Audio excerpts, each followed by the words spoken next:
Bienvenue pour ce débat du lundi soir au festival.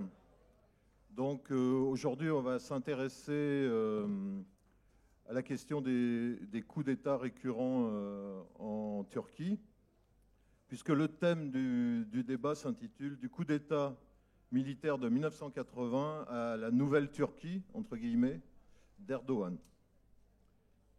Donc, vous savez, en 2013, beaucoup de gens en Turquie, mais même ici, les gens qui s'intéressent à l'histoire de ce pays, ont eu beaucoup d'espoir. Il y a eu cette histoire de l'occupation du parc Gezi à Istanbul, et s'en est suivi un mouvement populaire très intéressant. Or, depuis, hélas, une nouvelle fois, il semble que Erdogan ait réussi à prendre le dessus, et notamment avec son parti, et notamment depuis la tentative de coup d'État récent, où les choses s'accélèrent. Donc, dans l'histoire de ce pays, les coups d'État militaires, la plupart du temps réussis, semblent rythmer l'histoire. Donc, l'actualité, la vie aujourd'hui en Turquie, et la résultante aussi, la vie politique, de cette histoire des coups d'État et de la violence politique. Donc on va essayer ensemble, avec nos intervenants, de décrypter un peu cette évolution, pourquoi on en est arrivé là, par quelles étapes on est passé, par quels soubresauts, on peut dire, de l'histoire, mais aussi par quelle continuité constante qui traverse la société turque. Donc, j'ai avec moi donc Olivier Bertrand, qui est journaliste et documentariste. Et il a la particularité, il n'est pas vraiment issu du Sérail, il a grandi en banlieue parisienne. Pendant 23 ans, il était journaliste à Libération, et il a lancé avec d'anciens collègues Les Jours, une belle revue en ligne. Et plutôt que le choix de cette revue, le choix éditorial, c'est plutôt que de vouloir traiter toute l'actualité d'une manière superficielle, c'est l'idée d'approfondir certains sujets qui sont baptisés volontairement obsessions. Et l'obsession d'Olivier, ça tombe bien, c'est la Turquie, qui lui est apparue, comme il me l'a expliqué, comme un pays au centre de tous les enjeux aujourd'hui. Çağla Aykaç, qui est sociologue. Elle a étudié la société turque, et notamment dans son rapport à l'islam, spécialiste du nationalisme, des mouvements sociaux, de la sociologie politique en Turquie. Elle est signataire de l'appel des universitaires pour la paix, et à la suite de ça, elle a dû démissionner de son poste à l'université. On l'a démissionné. Donc actuellement, elle est hôte pour 5 mois à l'université de Genève. Si je dis des bêtises, vous pouvez aussi rajouter des choses. Étienne Kopo est historien, chercheur. Il s'intéresse particulièrement au nationalisme en Turquie. Après avoir collaboré à de nombreuses revues, il a choisi de s'exprimer aujourd'hui principalement à travers son blog susam-sorak.fr. L'idée, pour lui, c'est d'être lu par d'autres gens que les spécialistes ou les universitaires. Donc, on va commencer avec Étienne. Son blog, susam-sorak.fr, est sous-titré « Turquie, les racines du présent ». Donc, on est en plein dans le sujet. On va essayer de comprendre en quoi on peut expliquer la Turquie d'aujourd'hui à travers cette violence politique. La parole à Étienne. Merci. Turquie, les racines du présent, effectivement, c'est le sous-titre de mon blog. J'ai vécu en Turquie au cours des années 1990, et j'ai réuni beaucoup de documents sur cette époque, et j'y travaille maintenant. Je mets le résultat de mes travaux sur mon blog, et je me rends compte au fur et à mesure que ces années 90 sont les racines, à bien des égards, de ce que nous vivons actuellement. Alors, puisque, enfin, on parle de la Turquie depuis 1980 à peu près. Donc, 1980 est un peu l'événement fondateur même beaucoup l'événement fondateur de la Turquie contemporaine. C'est le 3e coup d'État militaire que connaît le pays dans l'époque républicaine. Et c'est un coup d'État, donc 12 septembre 1980, et c'est un coup d'État terrible, le plus violent, le plus dur, le plus répressif de toute l'histoire de la République de Turquie. Et c'est donc, on n'est pas sorti de ce coup d'État et de la répression pendant toute la décennie 80, et peut-être qu'on n'en est pas sorti encore maintenant.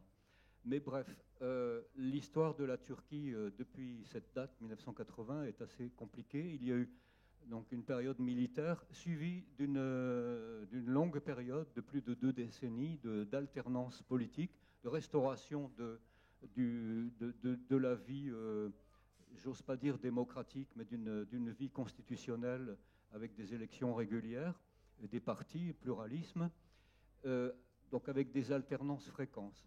Et quand j'essaye de donner quelques caractères à cette période depuis 1980 jusqu'à nos jours, je vais commencer par ça, pour donner des idées simples, mais j'espère pas caricaturales. Les 2 caractères de la période, c'est que c'est la guerre au Kurdistan qui donne toute cette unité à toute cette période. C'est une période au cours de laquelle la guerre contre les Kurdes et les mouvements kurdes n'a jamais cessé, quels que soient les gouvernements, islamistes ou non islamistes, militaires ou non militaires, de gauche ou de droite. Donc c'est un caractère unificateur, malheureusement, de la période, cette répression contre les Kurdes. Le deuxième caractère, qui s'étend presque à toute l'histoire de la République, c'est le nationalisme. La Turquie n'est jamais sortie d'un nationalisme très prégnant, qui s'exprime de façon virulente, qui souffle comme de l'air pulsé dans les rues des villes et même dans les campagnes. Et c'est un nationalisme qui est imprégné de religion. La nation turque est définie par ce nationalisme comme une nation musulmane. Le Turc est défini comme un homme musulman. Je n'ai jamais, je me trompe peut-être, mais personnellement, je n'ai jamais observé ni lu de déclaration d'hommes politiques au gouvernement ou dans l'opposition qui est remis en question ou qui est pris des distances avec le dogme nationaliste qui veut que la Turquie est un pays musulman. La Turquie est musulmane. Voilà les 2 traits qui unifient la période. Alors, pour en revenir au début de la période, le coup d'État de 1980 a été suivi d'une répression féroce. Je n'ai malheureusement pas de chiffres devant moi, mais des dizaines de milliers d'arrestations, une torture systématique, beaucoup d'intellectuels, de militants politiques, syndicalistes, etc., arrêtés ou qui ont été obligés de prendre la fuite à l'étranger ou se cacher en Turquie, parfois pendant des années. Si tu veux, je peux donner des chiffres. Ah, volontiers. Ouais, sur le coup d'État de 1980, donc le 12 septembre 1980, 50 militants, donc particulièrement des militants de gauche, qui ont été exécutés, 400 qui ont été abattus. Je ne sais pas exactement la différence entre exécutés et abattus, mais je pense que... Voilà. Ensuite, 600 000 personnes qui ont été mises en garde à vue, 85 000 personnes qui ont été emprisonnées, et certaines pour plus de 10 à 15 ans. 3 millions, à peu près 3 millions de migrations internes, donc de tous les villages qui ont été vidés, aussi des régions ensuite. Donc c'est un coup d'État qui a porté une marque très, très profonde et très durable sur la vie politique turque. Tous les partis ont été interdits pendant plusieurs années. Tous les dirigeants de partis ont été emprisonnés, de droite ou de gauche.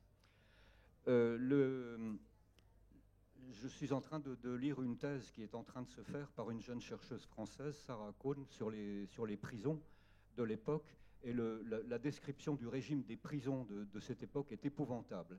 Plusieurs auteurs comparent le régime infligé aux prisonniers au camp nazi, à Auschwitz ou à des endroits comme ça. C'est comparable, c'est tout à fait comparable. Toutes les prisons ont été mises sous régime militaire. Les prisonniers ont vécu un régime de dépersonnalisation, justement, qui est comparable à ce que vivaient les Juifs dans les camps nazis. Bref, c'est quelque chose qui a laissé une marque profonde, et beaucoup de gens, tous ceux qui en sont sortis vivants, n'en sont pas encore sortis psychologiquement. C'était vraiment très fort. Alors, cette période noire a été... Alors, quand on dit l'armée défend la laïcité, etc., les coups d'État sont les bienvenus contre les islamistes, il faut regarder un petit peu ce passé récent, voir ce qui s'est passé à cette époque. Le régime militaire a été suivi d'un régime civil avec le président Özal, qui était un économiste et qui a introduit en Turquie le libéralisme économique, le capitalisme le plus effréné. Donc la répression aussi a continué sous ce régime civil, répression contre le syndicalisme, contre les mouvements sociaux, et la Turquie est restée un pays autoritaire. Dans ces années 80 également, le mouvement kurde n'est pas quelque chose de nouveau dans la Turquie républicaine. Le mouvement kurde, enfin le fait kurde, l'identité kurde et la culture kurde ont été réprimées dès le début de la République. Les premières grandes opérations militaires contre les Kurdes, c'est en 1925, suivi de massacres en 1930, puis en 1938, ça n'a jamais cessé. Il y a eu une période de paix relative entre les Kurdes et l'État turc dans les années 60, tout simplement parce que les cadres du mouvement kurde avaient été exterminés ou étaient en prison, ou bien il y avait un épuisement. Et ce mouvement kurde est né à nouveau dans les années 70. C'est l'une des raisons pour lesquelles les militaires sont intervenus par un coup d'État, pour réprimer le mouvement kurde aussi. Et le mouvement kurde a repris la lutte armée en 1984. Et cette lutte armée n'a, sauf quelques petites pauses, petites périodes de négociation, la lutte armée n'a jamais cessé depuis cette date 1984. Ça fait donc 32 ans que on peut dire que c'est la guerre qui gouverne la Turquie. Je dis bien la guerre gouverne la Turquie, c'est même pas l'armée, puisque maintenant l'armée a été écartée du pouvoir, mais la guerre continue et la guerre gouverne la Turquie. Je veux dire par là que la guerre permet aux dirigeants de diriger avec des mesures d'exception, des lois antiterroristes, de la violence militaire. Maintenant, c'est plutôt la gendarmerie et la police, mais c'est la guerre qui gouverne la Turquie. La guerre est devenue indispensable aux dirigeants comme instrument. Donc la guerre reprend en 1984. À l'époque, c'est une guerre de montagne, c'est une guerre rurale. Le PKK, parti des travailleurs du Kurdistan, est installé dans les montagnes du sud-est de la Turquie, et l'armée turque leur fait la guerre avec des hélicoptères, des troupes d'assaut, des troupes de choc. Et pour essayer d'isoler les combattants kurdes, l'État a institué des milices villageoises, qu'on appelle les protecteurs de villages. Les villageois étaient obligés de désigner parmi eux ou d'accepter parmi eux des hommes armés, dotés d'armes de guerre, pas des fusils de chasse. Les villages qui refusaient les protecteurs, qui sont des civils, ce sont des milices civiles, paramilitaires, les villages qui refusaient ces protecteurs subissaient une répression terrible. Les habitants souvent étaient expulsés, leurs villages brûlés. Et ça a été une période très très difficile pour les campagnes montagnardes de cette époque, puisque le PKK aussi, lorsqu'un village acceptait des protecteurs, ces milices d'État, le PKK répliquait aussi en menaçant et en expulsant éventuellement les gens s'ils acceptaient des protecteurs. Le résultat de cette... il y a plusieurs résultats de cette politique qui se passent vraiment sur le terrain, des terrains très précis, des cadres villageois. Les résultats de cette politique qui a duré en gros de la fin des années 80, enfin pendant la décennie 90 surtout, c'est que plus de 3000 villages ont disparu de la carte dans le sud-est de la Turquie. Incendiés, évacués, rasés, bombardés, et plusieurs centaines de milliers de personnes.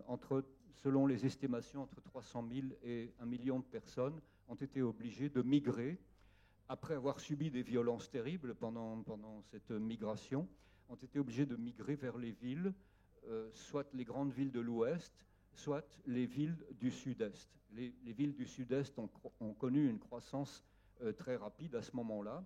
Et la lutte des Kurdes maintenant contre l'État turc, ce n'est pas par hasard, elle se passe dans les villes du Sud-Est, et ce sont les enfants, c'est la génération suivante, les enfants de ceux qui ont subi les expulsions des années 90 qui luttent contre l'armée et la police turque.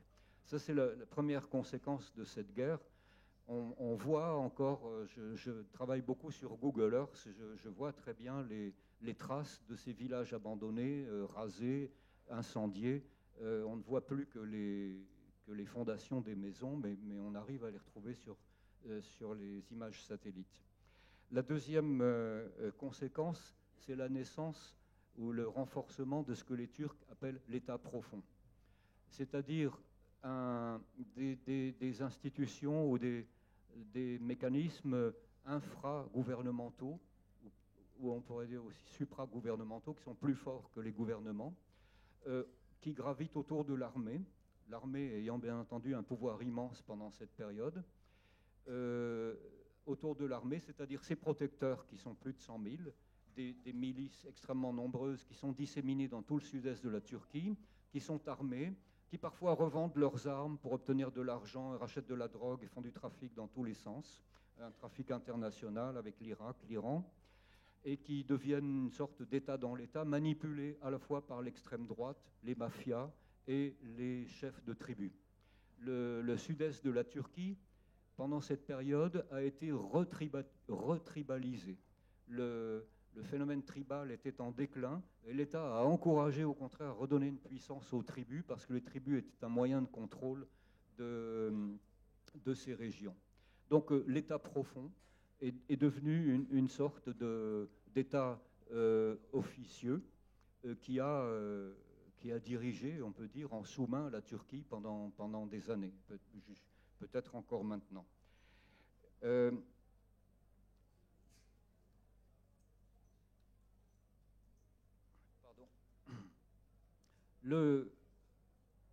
C'est peut-être un résultat de cette violence militaire d'abord, puis autoritarisme d'un pouvoir civil à la botte des militaires aussi, que la société a réagi à partir du début des années 90. Et c'est à ce moment-là qu'on voit la naissance de la société civile turque. D'abord en protestation, je suis trop long, en protestation contre la violence policière. Il y a à cette époque énormément de disparitions, de gens qui disparaissent. Ils sont appelés dans les commissariats et on ne les revoit plus jamais. Et donc en 1995 se crée le mouvement des mères du samedi, mères de disparus, qui n'ont jamais revu leur enfant ou leur mari ou leur frère, qui se réunissent tous les samedis devant le lycée de Galatasaray à Istanbul.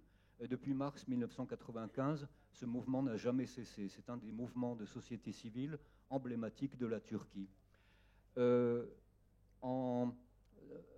Protestation donc lutte contre les disparitions, lutte contre les exécutions extrajudiciaires. Des milliers de personnes sont exécutées, sont assassinées. Dans toute la Turquie, ça peut être dans le sud-est principalement, mais dans n'importe quel endroit de la Turquie, des syndicalistes, des militants kurdes, des personnes de la société civile de toutes sortes, de tous engagements, sont enlevés et exécutés par des malfrats, des milices, des membres de la mafia, dirigés par l'extrême droite ou par l'armée. Donc contre toutes ces violences qui se diffusent et qui s'aggravent sans cesse dans toute la Turquie, la société civile réagit. J'ai cité le mouvement des mères du samedi. Le monde journalistique aussi réagit très, très fortement, d'autant que des journalistes aussi sont assassinés en grand nombre, le plus connu étant Uğur Mumcu, qui a été victime d'un attentat en 1992, un journaliste qui faisait du journalisme d'investigation très, très précis. En 1996, un autre cas, c'est un jeune journaliste, photographe, reporter photographe, Metin Göktepe, qui a été passé à tabac dans un commissariat et qui est mort dans le commissariat. Et là, il y a eu, à partir du début de 1996, vraiment des mouvements de protestation, partant évidemment du milieu journalistique, mais les intellectuels, et puis c'était un Alevi, Metin Göktepe, donc dans les milieux Alevi.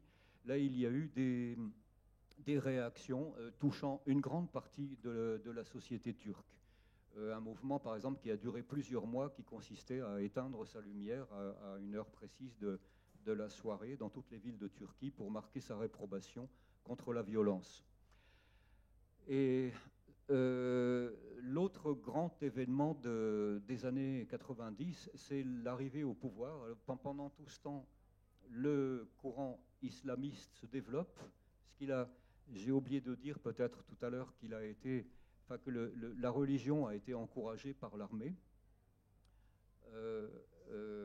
Lorsque les militaires ont pris le pouvoir en 80, ils ont essayé d'instrumentaliser la religion pour lutter contre le communisme.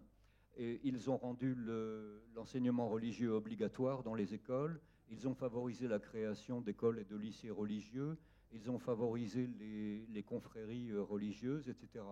Donc les mouvements islamistes ont repris de la vigueur également à partir de 1985 et pour aboutir en 1996 à leur victoire. D'abord en 1994, la victoire des islamistes dans de très nombreuses villes de Turquie.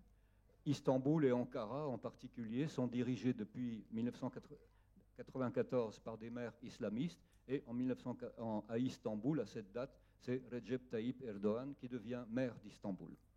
Il a commencé sa carrière politique par la mairie d'Istanbul. Donc d'abord les mairies des grandes villes, puis en 95, fin 95, les islamistes remportent les élections. De très peu, mais ils les remportent.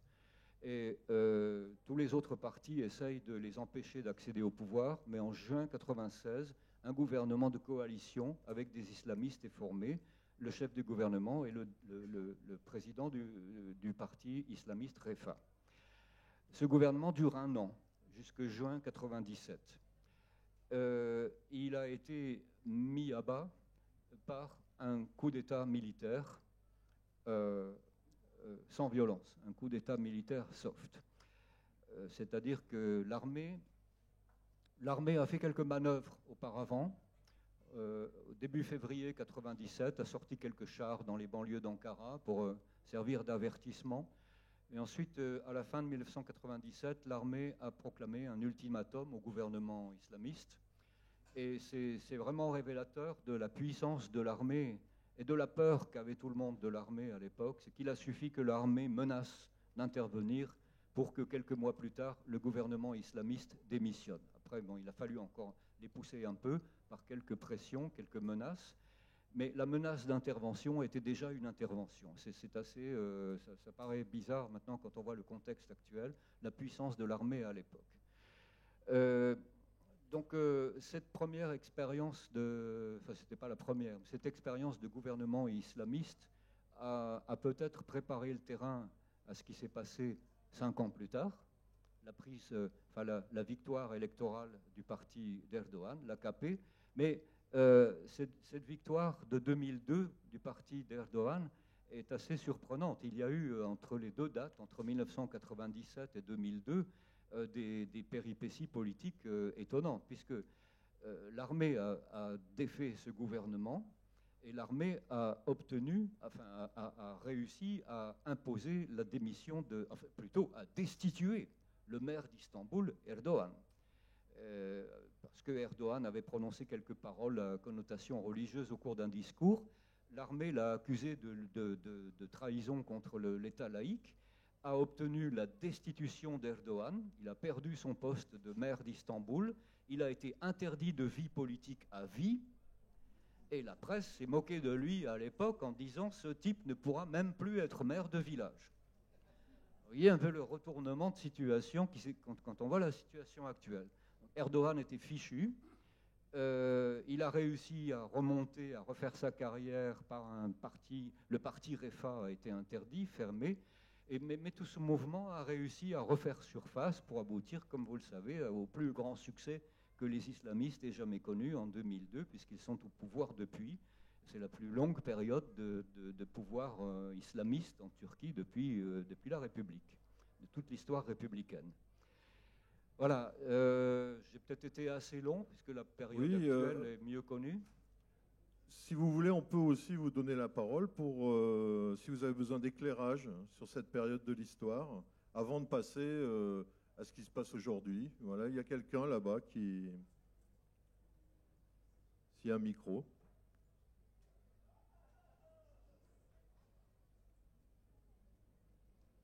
Ça vient.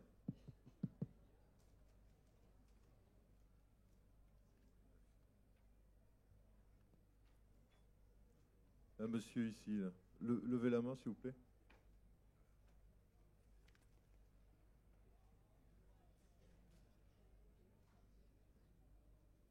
Oui, bonsoir. Ah, ça marche, oui. Déjà, juste un étonnement par rapport à ce que vous nous apprenez, parce que moi, j'avais toujours entendu dire que l'armée était garante de la laïcité en Turquie. Bah, visiblement pas toujours. Et moi, j'aurais voulu juste avoir un éclaircissement. Vous avez parlé de la question kurde par rapport aux raisons du déclenchement du coup d'État de 1980. Est-ce qu'il y a une raison plus globale? Parce qu'apparemment, il n'y a pas que des Kurdes qui ont été persécutés, il y a aussi des militants de gauche, des syndicalistes. Est-ce qu'il y a une raison plus globale à ce fameux coup d'État? Est-ce qu'il y a eu un vent de démocratisation dans les années 70 qui explique ce coup d'État ou autre chose? Oui, bien sûr. Oui, oui. Je réponds tout de suite. Oui.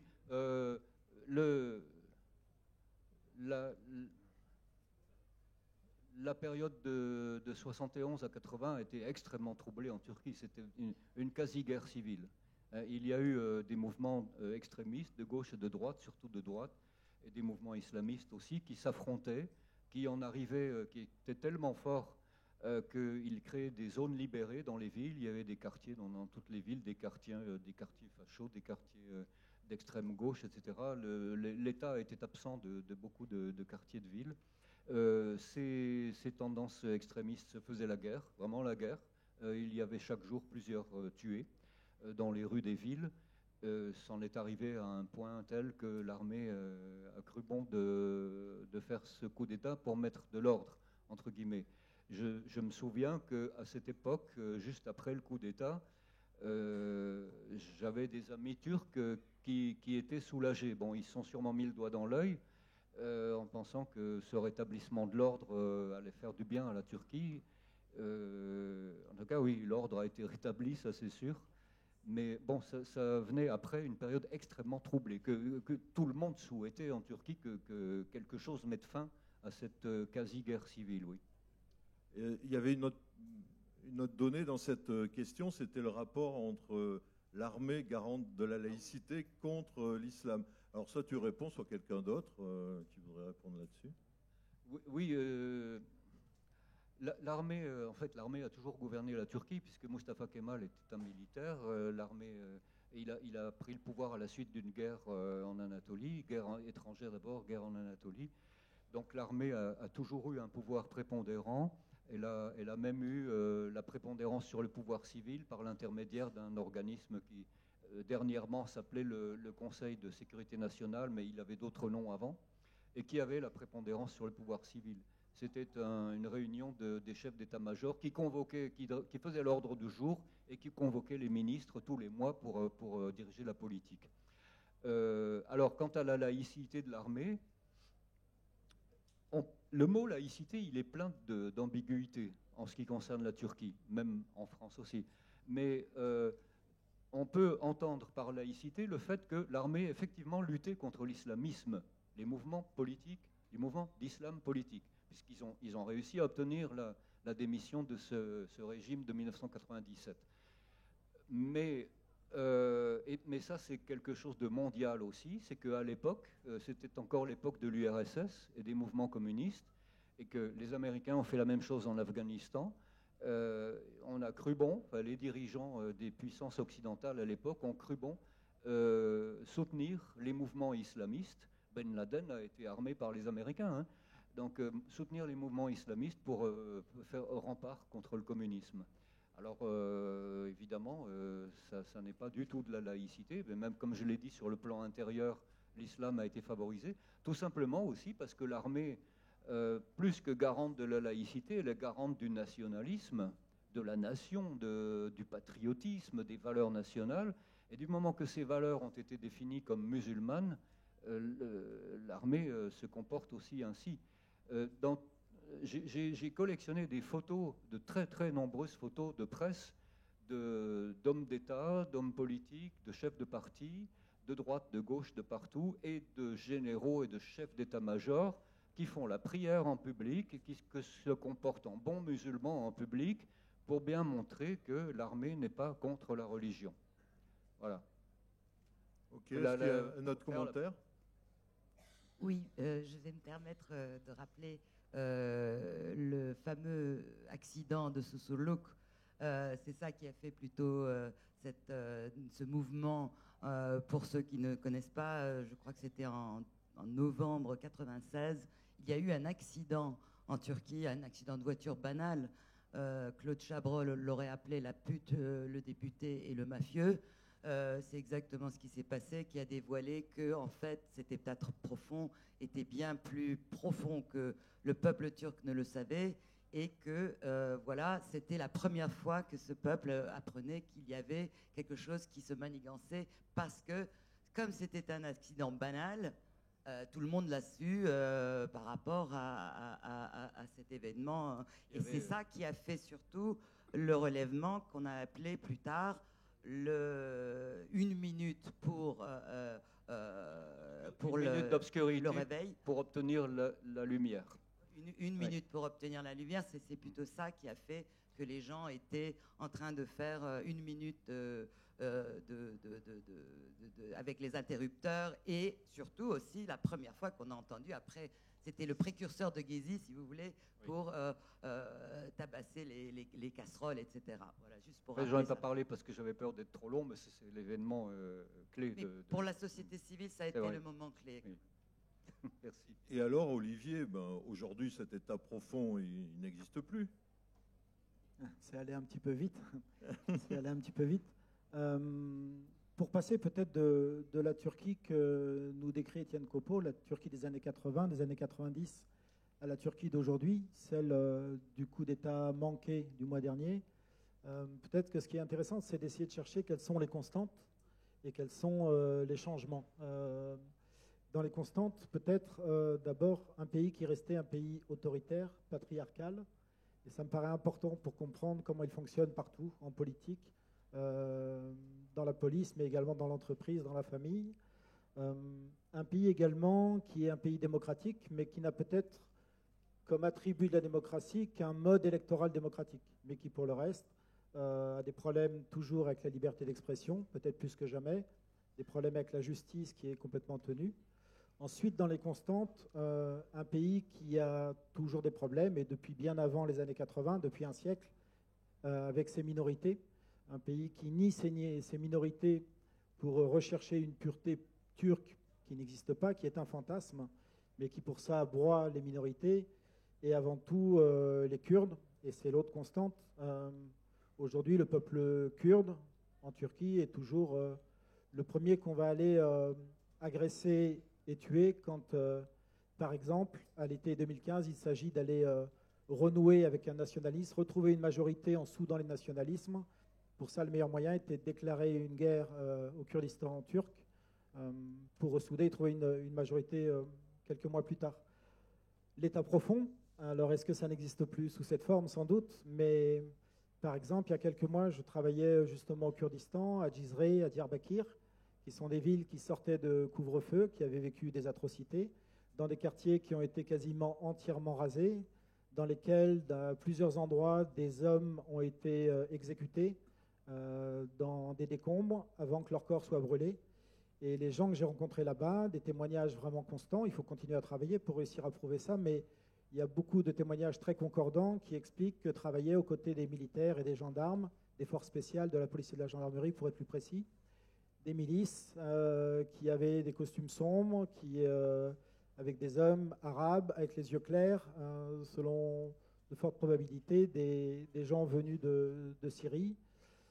Ça faisait penser un petit peu à d'autres milices qui avaient travaillé dans les années 90, mais elles du Hezbollah qui travaillaient aux côtés de l'armée. Donc l'état profond, peut-être plus sous la même forme, associant les renseignements, les mafieux, mais en tous les cas, une autre forme d'état profond qui existe toujours.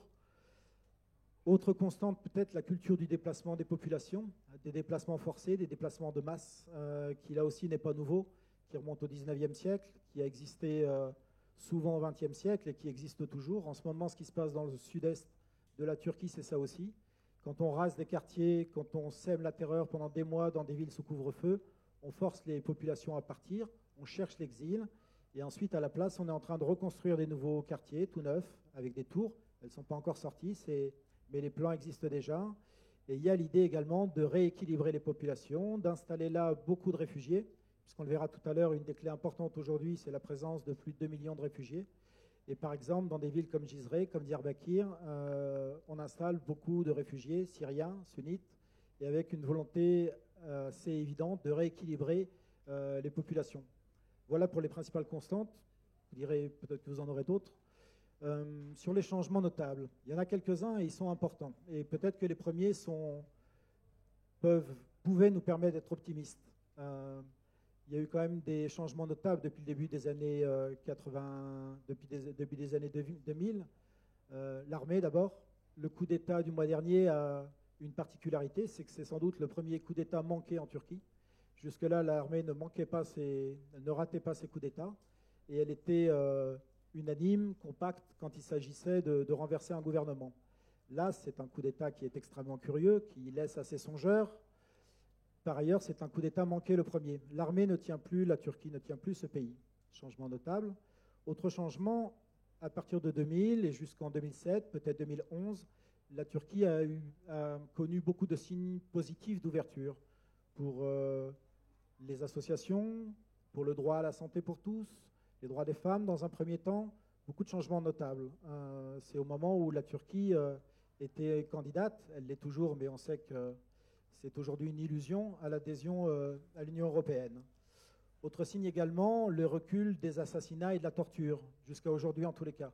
Je pense que dans les prisons turques et dans les commissariats turcs, jusqu'à ces dernières semaines, on ne torturait plus comme on a pu le faire dans les années 80-90. Tout à l'heure, on parlait des années 80. Peu de gens sont passés en prison ou dans un commissariat dans les années 80 sans y être torturés. Et c'est peut-être d'ailleurs une des explications de l'absence d'engagement politique pendant des années ensuite en Turquie, un traumatisme extrêmement profond. Les témoignages sur ce qui s'est passé dans ces prisons sont connus en Turquie et ont traumatisé durablement les familles. Donc voilà, des signes d'ouverture. Changement également très important pour comprendre la Turquie aujourd'hui, changement économique. C'est un pays qui a vécu 10 ans d'essor économique, 10 glorieuses on pourrait dire. Ça a commencé avec l'arrivée de l'AKP au pouvoir, mais ça tient pas tant à l'AKP qu'au fait que le FMI, avec des mesures extrêmement brutales, avait fait le ménage avant. Quoi qu'il en soit, la Turquie a connu un essor économique et les Turcs ont découvert le crédit, la consommation, ça change beaucoup de choses. Une bourgeoisie conservatrice a émergé et puis également des élites économiques très conservatrices autour du pouvoir ont émergé également. Donc, excuse-moi, cette histoire de crédit, est-ce que ce n'est pas un moyen de tenir les gens aussi C'est certain que c'est un des éléments de stabilisation du pouvoir aujourd'hui. Je ne pense pas que les banques visaient à maintenir Erdogan ou l'AKP au pouvoir lorsqu'elles ont inversé, c'est-à-dire au lieu de demander aux gens de venir épargner, leur ont proposé des crédits. En revanche, c'est sûr qu'aujourd'hui, quand on est extrêmement endetté en Turquie, on veut la stabilité et on pense par ailleurs que c'est l'AKP qui permet de maintenir la prospérité économique. Donc, un libéralisme qui avait commencé bien avant ces années 2000, peut-être à partir des années 80, l'ouverture à l'Occident, à l'économie de marché, mais qui s'est terriblement renforcé à partir des années 2000, mais libéralisme exclusivement économique, puisqu'on voit depuis quelques années que le libéralisme ne touche pas la société. Autre changement notable, politique, avec d'abord la présence, je ne vais pas développer parce qu'Étienne Copeau l'a fait beaucoup, la présence de l'islam politique, mais à présent l'islam politique réellement au pouvoir et partout au pouvoir, avec en fait deux tendances qui se sont alliées, on en parle beaucoup depuis un mois, à la fois l'AKP d'Erdogan et puis les élites formées par Gülen et la confrérie Gülen, qui ont été extrêmement alliées jusqu'aux années 2011, en tension discrètement à partir de 2011 et fâchées très fort depuis 2013 jusqu'à la purge de ces derniers mois. Donc un islam politique extrêmement présent et qui va toucher progressivement tous les secteurs de la société. L'éducation, l'enseignement religieux partout, des écoles d'imams dans lesquelles où sont formés des gens qui sont ensuite favorisés pour entrer à l'université. Également ensuite dans la santé, après une ouverture réelle, le droit à la santé pour tous, il y a eu des évolutions extrêmement inquiétantes ces dernières années sur l'avortement, sur la pilule notamment. Changement politique également, avec peut-être pour la première fois en Turquie, mais je ne suis pas sûr du tout, une vraie personnification du pouvoir. Il y a eu bien sûr Atatürk avant, et une concentration extrême du pouvoir qui va croissant depuis le début des années 2010. Autour d'un président, Erdogan, on en a parlé un petit peu tout à l'heure, drôle de personnage, à la fois qu'on aurait envie de prendre pour Ubu dans un premier temps, assez grotesque, avec son palais phénoménal, avec cette espèce d'inculture qui pourrait évoquer Berlusconi et pourrait faire craindre pour la Turquie une dérive à l'italienne, mais en même temps un homme politique qui gère extrêmement bien en réalité son calendrier, qui sait toujours très bien rebondir. Tout à l'heure, on parlait de son passage en prison et du fait qu'alors qu'on lui précisait de ne plus pouvoir être maire d'un village, aujourd'hui a commencé en réalité en prison une véritable ascension. Ce n'est pas un hasard à mon avis, c'est parce qu'il comprend avec cet accident politique que s'il veut accéder au pouvoir, il va falloir qu'il remise un petit peu sa radicalité religieuse. Quand il a été envoyé en prison, c'est pour avoir dit notamment que les minarets deviendraient nos baïonnettes, que les coupoles deviendraient nos casques et que les fidèles deviendraient nos soldats. C'est pour ça qu'il est parti en prison, parce qu'à l'époque, la répression s'abattait beaucoup aussi sur les musulmans. En prison, il décide de devenir un notable, un conservateur modéré. Est-ce qu'il cache son calendrier ou pas? À ce moment-là, c'est très probable, mais c'est important de le comprendre pour comprendre qu'on a affaire à quelqu'un d'habile et non pas à un imbécile qui fait n'importe quoi et qui change comme une girouette. Autre changement notable, en 90, en 80, on n'a pas 2 millions de réfugiés en Turquie.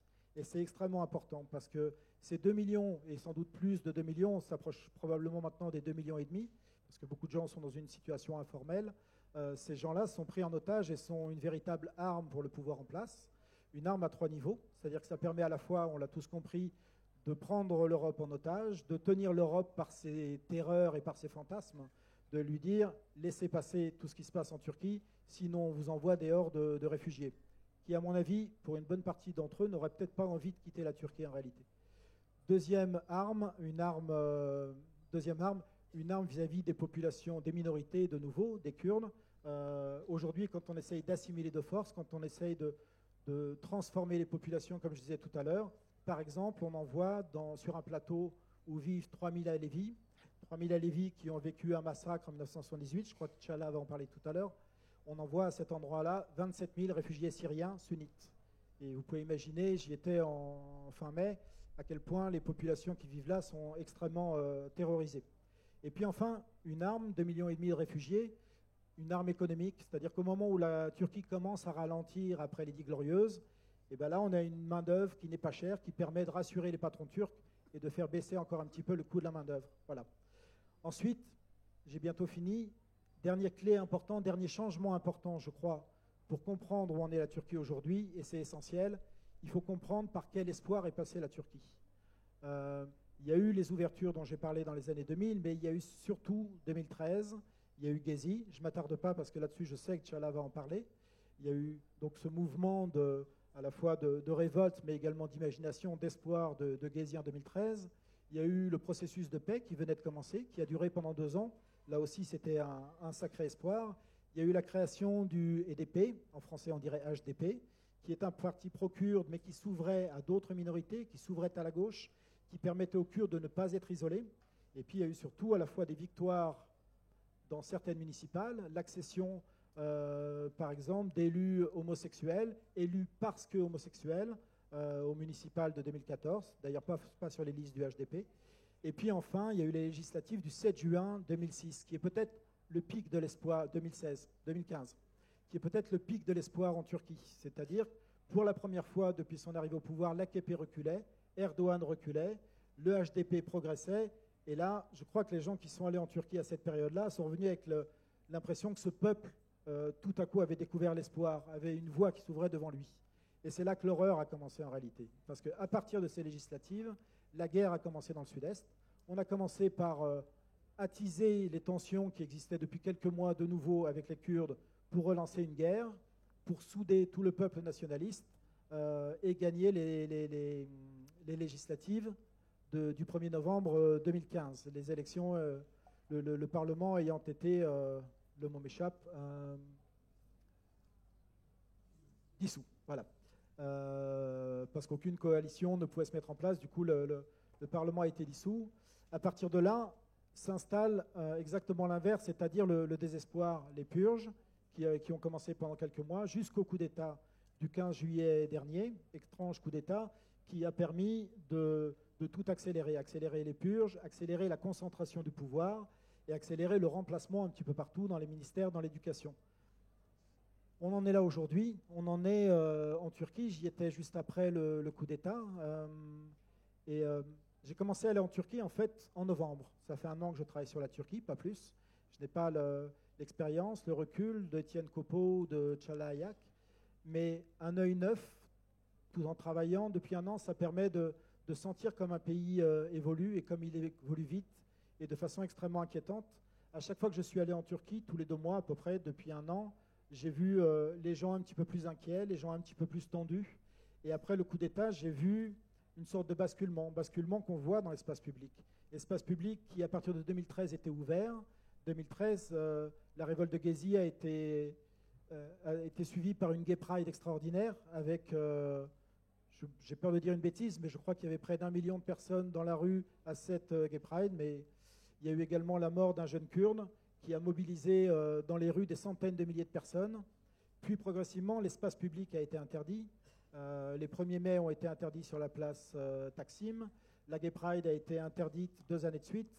Et depuis le 15 juillet, renversement, l'espace public est ouvert tous les soirs, mais il est ouvert aux partisans d'Erdogan ou aux ultranationalistes qui, tous les soirs, venaient soutenir la démocratie d'Erdogan tout en criant dans les rues Allahu Akbar absolument tous les soirs.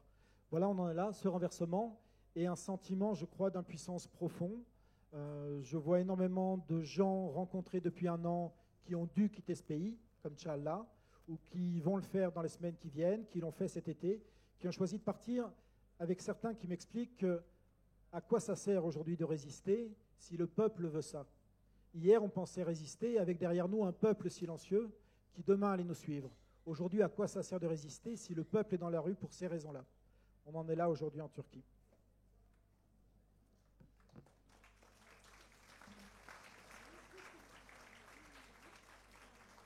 Çağla va nous dire à quoi ça sert de résister, je suis sûr. Mais en attendant, peut-être une réaction ou deux, ou une question, une précision. Là-bas.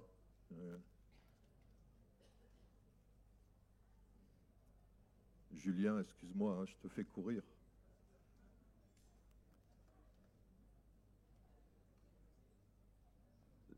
La dame derrière le monsieur pour la parité.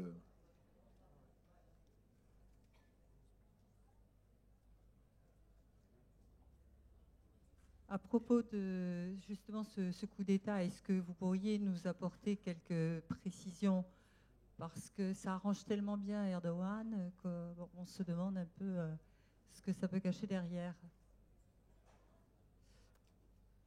Comme je suis journaliste, mais ce sera la même chose pour un chercheur, je n'écris que ce que je peux prouver, ou sinon pour le reste, je vais relayer les questionnements que peuvent se poser des gens en situant bien qui sont ces gens, et également les conséquences de ces questionnements, parce qu'en Turquie, c'est interdit aujourd'hui de se poser cette question, puisque est pénalement poursuivi celui qui met en doute le coup d'État du 15 juillet dernier, la tentative de coup d'État. Après, je vais vous répondre de façon un petit peu plus franche. Dans un premier temps, je n'étais pas en Turquie la nuit du coup d'État, j'étais même en vacances, assez loin de la Turquie et de la France, mais j'ai travaillé toute la nuit pour essayer de comprendre, en lien avec des gens qui étaient à Istanbul, qui étaient en Turquie. Mon premier réflexe, comme énormément de gens, ça a été de me dire c'est pas possible, c'est un scénario. Ça tombe trop bien, ça arrange trop bien beaucoup de choses. Et puis dans un deuxième temps, au matin, dans les jours qui suivent, on se dit non, soyons raisonnables, c'est pas possible. On ne tire pas sur le Parlement, on n'abat pas. Et puis je suis retourné travailler en Turquie. J'y ai passé 10-15 jours entre juillet et août. Et j'en suis revenu un peu plus troublé que je n'y étais allé. À minima, je pense qu'il est impossible que ce coup d'État ait été en préparation et que les services de renseignement turcs ne l'apprennent que 3 ou 5 heures avant. C'est impossible. Donc, l'une des hypothèses qui circule beaucoup en Turquie, c'est que ce coup d'État était en préparation et que le pouvoir en place, qui reste quand même plutôt informé, l'a su et a pu s'y préparer. Mais ça reste qu'une hypothèse. Encore une fois, ce n'est pas des choses que moi je suis en mesure de prouver. Et s'il y a des choses à découvrir, je pense qu'il faudra beaucoup de temps pour le découvrir. Une autre réaction éventuellement? Oui, je suis désolé, j'ai déjà pris la parole pour le coup. Je vais essayer d'être bref. Levez la main, je ne vois pas où vous êtes. C'est moi, je sais ici. D'accord. Vous avez parlé des droits des femmes. Moi, j'avais justement une question parce que bon, la République laïque turque a eu beaucoup de défauts. Il me semble que sur la question des femmes, quand même, elle a fait quelques évolutions. Est-ce qu'avec le retour au pouvoir des islamistes, les droits des femmes ont reculé? Et également au niveau des personnels LGBT, est-ce qu'il y a eu un recul ou pas plus que ça, ou pas plus que du temps de la République laïque? Je pense qu'il y a eu. Je pense que Tchala va être Oui, on va peut-être plus peut-être compétente laisser que moi d'ailleurs Tchala pour répondre. répondre. Non. Juste un mot à propos d'Atatürk. Je crois quand même que les féministes turques ont dû se battre contre Atatürk aussi, pour imposer notamment le droit de vote, et qu'ensuite on a fini par le leur accorder, et là on leur a dit, c'est bon, maintenant on vous l'a accordé, vous rentrez dans le parti et vous dissolvez votre parti, voilà, histoire de ne pas magnifier les choses. Ensuite, moi j'ai l'impression que les droits des femmes ont progressé avant de régresser en Turquie, mais je laisse Tchala. Actuellement, maintenant, et au niveau des droits des femmes et au niveau des droits des LGBT, on a une très importante régression. Donc une violence très importante, une violence qui peut être physique, une violence sexuelle contre les femmes, contre les minorités sexuelles, contre les minorités ethniques, contre les minorités religieuses. Donc je pense que quelque part, c'est toutes les personnes qui ne sont pas majoritaires ou toutes les personnes qui sont dans l'opposition qui sont cibles de Erdogan. Mais au niveau de toutes les institutions, on peut dire que très clairement, il y a une violence verbale contre les femmes. Certaines pratiques qui étaient tout à fait considérées comme étant normales, comme l'avortement par exemple, bien qu'il n'ait pas été interdit, les médecins ne le font plus. Donc structurellement, enfin fonctionnellement, en fait, il y a certains droits qu'on avait qu'on n'arrive plus tellement à faire marcher. Vous savez sans doute qu'il y a quelques jours, une activiste trans a été assassinée d'une façon extrêmement violente.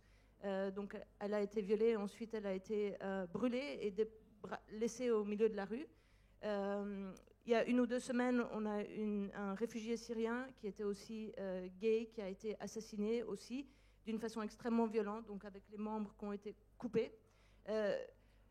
La violence qui sont faites, donc on a eu beaucoup de viols toutes ces dernières années. Je pense que c'est quelque chose qui en Turquie se passait toujours, mais dont on ne parlait pas tellement. Il y a eu énormément aussi d'agressions contre les enfants, donc certaines aussi institutions de l'État qui ont reconnu avoir agressé des enfants, et l'État qui en fait soutient ou qui ne condamne pas ce genre d'action. Donc il y a une impunité très forte et même un encouragement finalement à attaquer les personnes qui entrent pas en fait dans le cadre du citoyen modèle de la nouvelle Turquie, c'est-à-dire des personnes qui sont hétérosexuelles, qui sont turques, qui sont nationalistes, qui adorent le leader, qui sont croyants, etc. Donc, mais clairement, je pense que toutes les minorités sexuelles en Turquie aujourd'hui et les femmes ont beaucoup d'angoisse et ont beaucoup de peur par rapport à la vie au quotidien, par rapport à toutes sortes de droits, que ce soit le droit d'expression, le droit à la vie, le droit au travail, le droit au logement. Tout est très compliqué. Ouais. Puisque tu as la parole, Tchala, peut-être tu peux nous expliquer un petit peu comment cette violence politique s'exerce auprès des élites intellectuelles à l'université, puisque tu en as été victime toi-même. Merci. En fait, j'aimerais commencer par dire que c'est un sentiment assez spécial d'être ici pour moi, parce que depuis que je suis arrivée hier, donc hier, on a eu les palabres, les discussions sur un petit peu l'histoire du génocide arménien et de ce qui s'était passé après, un petit peu la culture du déni de l'histoire et du déni de la violence auquel les Arméniens ont été sujets. Avec les Arméniens, on a aussi parlé en fait, des échanges de population avec les Grecs orthodoxes qui étaient en Turquie. On a parlé un petit peu des populations juives. Ce matin, on a eu des discussions au sujet de Cizre et puis au sujet de la guerre qui continue dans le sud-est de la Turquie avec une grande violence depuis l'année passée. Même après avoir écouté Étienne et Olivier maintenant, en fait, j'ai une très grande peur. Ça me fait très très peur. En fait, tout ce qu'on entend, c'est presque bizarre. Quand on est là-bas, il y a une grande angoisse, mais quand on vient ici et quand on entend en fait l'ampleur de la violence qui persiste en Turquie depuis plus de 100 ans, on a un petit peu de peine à croire qu'il y ait encore des gens là-bas qui soient en train de faire des choses bien. Donc ici, je vais essayer de parler peut-être un petit peu des gens qui résistent ou des gens qui essayent d'élever la voix contre ça, contre tout ce qui se passe. Donc moi, je suis signataire de la pétition pour la paix, donc un mouvement qui s'appelle les Universitaires pour la paix, qui existe depuis 2012. En janvier de cette année, en janvier 2016, nous avons signé une pétition contre la guerre, contre la reprise des violences de l'été passé, après les élections. Donc notre document était assez clair, il demandait un retour aux négociations de paix, il demandait que les personnes qui avaient commis des crimes contre... des crimes soient jugés, que des commissions soient créées pour savoir qui commet les violences dans le sud-est de la Turquie, et que les personnes qui ont subi des violences soient dédommagées, et que les personnes aussi qui ont commis ces violences soient punies. Donc notre appel était un appel qui condamnait clairement l'État turc des violences qui se passent dans le sud-est de la Turquie. Donc l'État turc, dans son, on va dire, avec toutes ses institutions, les écoles de la région qui ont été vidées, les hôpitaux qui ne fonctionnent plus. Et ça, on a vu ça arriver au cours des mois, ça s'est passé devant nos yeux. Donc nous, en tant que population, on a été témoins d'une violence qui montait. Et tant qu'on continuait à être silencieux, on était complices, en fait, de ce crime. Donc le titre de la pétition est « Nous ne sommes pas complices de ce crime et nous n'acceptons pas les activités et les actions de l'État turc dans la région ». Donc l'une des choses peut-être qu'on peut dire par rapport à la continuité depuis les années 80 jusqu'à aujourd'hui, c'est un anti-intellectualisme qui est très fort et vraiment une opposition à la pensée critique. Donc une façon de ne pas réussir à gérer aucune forme de critique contre l'État turc qui est supposément notre papa, qui est notre tout. Donc nous avons signé cette pétition. La première semaine, on était 1128 intellectuels ou professeurs d'université à signer la pétition contre la paix. Le lendemain matin, on a été insultés par le président de la République qui nous a traités de traîtres de la nation, de force du mal. C'est un petit peu dans les discussions aussi ce que disait Zeynep Gülsoy. Il y a un peu depuis les années 80 ce débat entre les forces du mal et du bien, la lumière et tout ce qui est sombre. Donc nous, on a été accusés d'être des forces du mal. Et suite au discours du président qui a été extrêmement violent, une institution qui est aussi un héritage du coup d'État de 1980, le IEUC, le Conseil des études supérieures, a aussi fait des déclarations publiques en disant que toutes les universités devaient prendre des mesures contre les universitaires. Ce qui a mené en fait à la situation que je vais vous expliquer ensuite. Et après, le même après-midi aussi, pour relier un petit peu tout ce qui a été dit avant, un chef de la mafia proche du gouvernement, Sedat Peker, a fait une déclaration publique en disant que de nouveau nous étions tous des traîtres de la nation, mais qu'on devrait tous être saignés, qu'ils allaient tous nous saigner et se baigner dans notre sang. Donc en fait, en l'espace de 2 jours, une fois avoir fait notre déclaration de presse en lisant la pétition, ce qu'on a eu, c'est le président de la République, le Conseil des études supérieures et des membres de la mafia qui nous ont menacés et qui ont dit que des mesures allaient être prises contre nous, donc des mesures administratives à l'intérieur des universités, des mesures criminelles où nous sommes tous accusés d'insulte à la nation et de support de terrorisme, et également des menaces de personnages mafieux de l'extrême droite, nationaliste, religieuse, qui disent qu'ils vont nous attaquer physiquement. Voilà. Donc, qu'est-ce qui s'est passé suite à ça? Très vite, il y a eu des arrestations. Les personnes, nos maisons ont été envahies. Enfin, les policiers sont perquisitionnés à l'intérieur au petit matin. Donc, en l'espace de 2-3 jours, il y a eu des licenciements, il y a eu des arrestations et des menaces très fortes physiques. Donc moi, dans mon université, j'étais dans une université qui était l'université principale du mouvement Gülen, Fatih Üniversitesi. J'étais la seule signataire. Il y a certaines universités où il y avait 50, 100 universitaires qui ont signé. Moi, j'étais la seule, ce qui veut dire que ma porte a été marquée. Il y a des pétitions qui ont été signées pour que je sois licenciée. Ma photo a circulé dans tous les sites internet extranationalistes de l'université, ce qui fait que je devais être accompagnée de mon bureau à mes cours, je devais être accompagnée de mon bureau pour aller manger, etc. Assez vite, je suis passée par des procédures administratives, donc des interrogations à l'intérieur de l'université, des conseils, etc. J'ai été éloignée pour une période de 3 mois et ensuite on m'a demandé de donner ma démission. Donc en fait, ça s'est passé assez vite pour moi. En l'espace de 1 mois, j'ai été licenciée de ma position, ce qui veut dire que je ne pourrai plus travailler dans les universités en Turquie, comme beaucoup de mes collègues qui sont dans cette situation. Donc dans le premier mois, on a été une trentaine à avoir été licenciés. Engin Sustam aussi, qui est ici, a été l'une des personnes licenciées. On avait beaucoup de collègues qui étaient dans des petites villes, donc il y a eu des signataires contre la guerre un petit peu partout en Turquie, pas seulement à Istanbul, Ankara ou dans les grandes villes. Dans les petites villes, on a eu des collègues qui ont dû être évacués de la ville, donc leurs amis qui les ont pris, qui les ont mis dans une voiture et qui les ont sortis de la ville dès le lendemain parce que toute la ville, en fait, les menaçait, etc. Donc depuis janvier, en fait, on a tout un processus comme ça qui continue de se découler, où les signataires, en fait, sont attaqués de différentes façons. 4 de nos collègues ont été mis en prison pour une période de 40 jours, dont 2 semaines en isolation totale.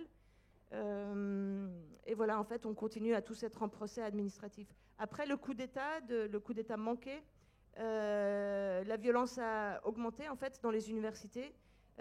Et beaucoup des personnes qui sont licenciées des universités en ce moment sont des personnes qui sont liées au réseau Gülen, mais beaucoup des universitaires pour la paix également ont leurs contrats qui sont annulés, leurs bourses qui sont annulées, des interdictions de participer à des conférences, de mener des conférences, etc. Donc ça devient très difficile en fait de vivre en tant qu'intellectuel ou en tant qu'universitaire, disons, en Turquie. Mais on va dire peut-être plus généralement en tant que penseur, parce que ce qui arrive aux universitaires en ce moment est arrivé aux journalistes. Donc on a énormément de journalistes qui sont en prison.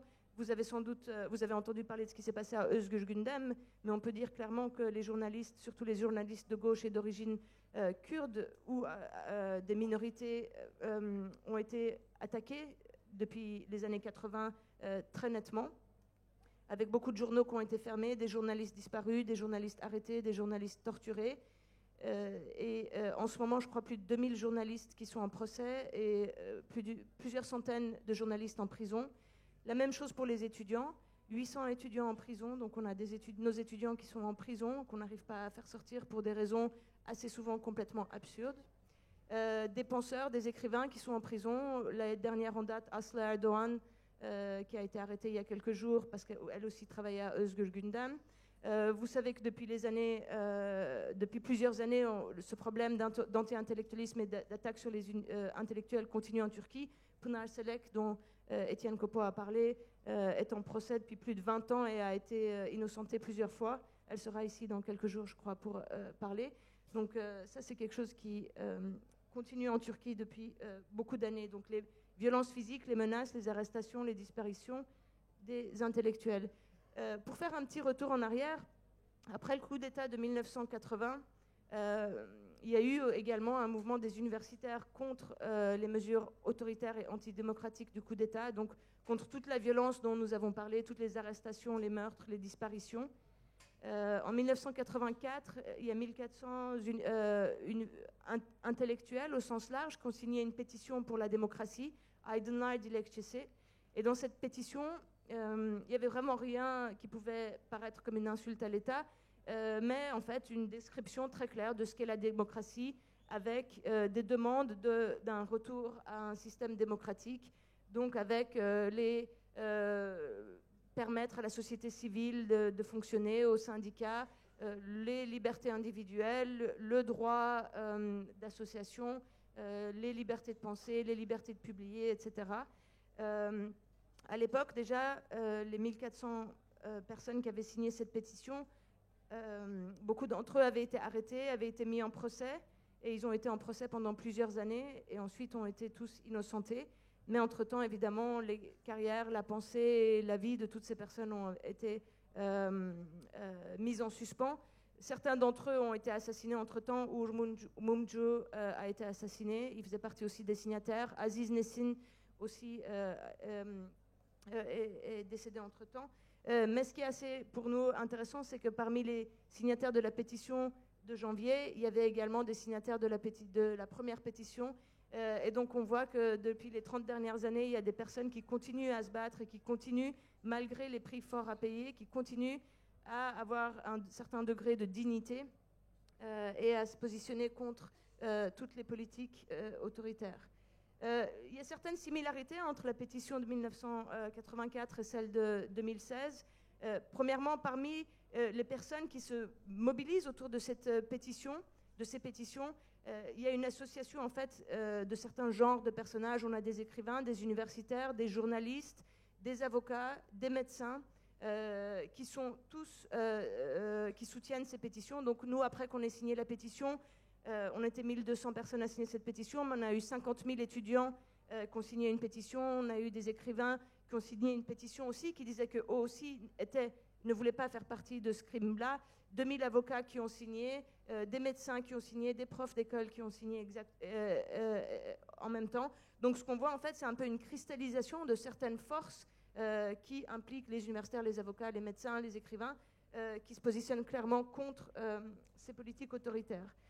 Dans les deux cas, il y a eu des interdictions de parler de ça dans les médias très vite, donc les médias qui ont monopolisé en fait la question, et une criminalisation très forte de la pensée critique et un certain niveau d'absurdité en fait dans les débats qui se passaient. Donc ce qu'on voit en fait, c'est une sorte de dérive irrationnelle. Et je pense que pour tous ceux d'entre vous qui suivent un petit peu les débats en Turquie ou qui essayent d'écouter les discours de nos représentants politiques du gouvernement, je pense que vous pouvez vous rendre compte qu'il y a un grand degré d'irrationalité dans les discours. Au niveau de cet intellectualisme, on peut dire, comme le disait Olivier, que les années 2000 ont marqué un petit peu une transformation, la fin des années 90 et 2000. Comme l'a mentionné Étienne, les années 80 et 90, on voit une extrême violence, surtout dans le Kurdistan de Turquie, avec les villages brûlés, les personnes exécutées, les disparitions. Au début des années 2000, il y a un petit peu une ouverture qui se passe avec les relations avec l'Union européenne, mais aussi avec, en fait, je pense, le résultat de toute cette société civile qui, malgré toutes les difficultés, ont continué à travailler, ont continué à écrire, toutes les personnes qui ont continué à essayer de penser. Donc dans les années 2000, c'est les années vraiment où on arrive à parler de la question kurde assez récemment. Donc ici, on parle très facilement en fait des Kurdes, des Arméniens, du génocide, tout ça. Et en Turquie, ça fait même pas 10 ans qu'on arrive à même prononcer ces mots et à parler de ces questions. Mais les années 2000 étaient importantes au niveau où on a commencé à pouvoir faire ce travail.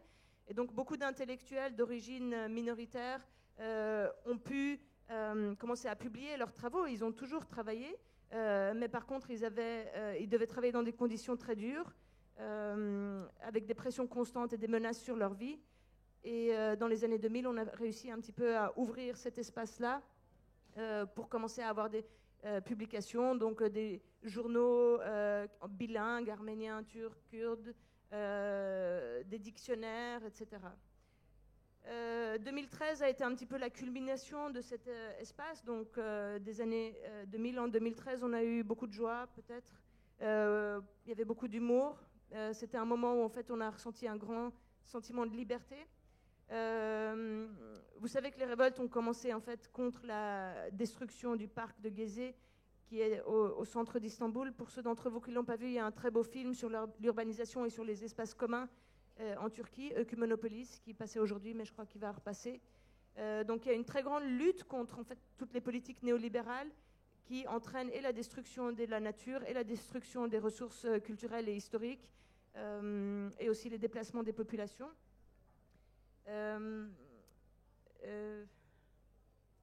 Voilà, Gezi a été un moment où on a pu célébrer une citoyenneté multiple, peut-être pour la première fois depuis presque 100 ans en Turquie, où il était possible d'avoir des personnes des minorités, d'avoir des gitans, d'avoir des personnes des minorités sexuelles, des femmes qui étaient dans la rue, avec des Kurdes, des Arméniens, etc., tous ensemble, avec des conflits, sans drapeau, sans beaucoup d'argent qui circulait. On arrivait à voir à quoi on ressemblerait, en fait, s'il n'y avait pas tout ce déni, cette culture du déni en Turquie. C'est assez joyeux, en fait, si on avait pu continuer comme ça. Et comme le disait aussi Étienne ou Olivier, jusqu'au 7 juin, on avait un petit peu cette idée qu'on allait réussir en fait à faire tenir cette réalité sociale qui est en Turquie, mais qui a été déniée. Après Gezi, il y a une répression très forte sur la société civile. Donc toutes les personnes qui avaient participé à Gezi certaines ont été licenciées, certaines ont été arrêtées. Et la guerre a repris en fait très fort.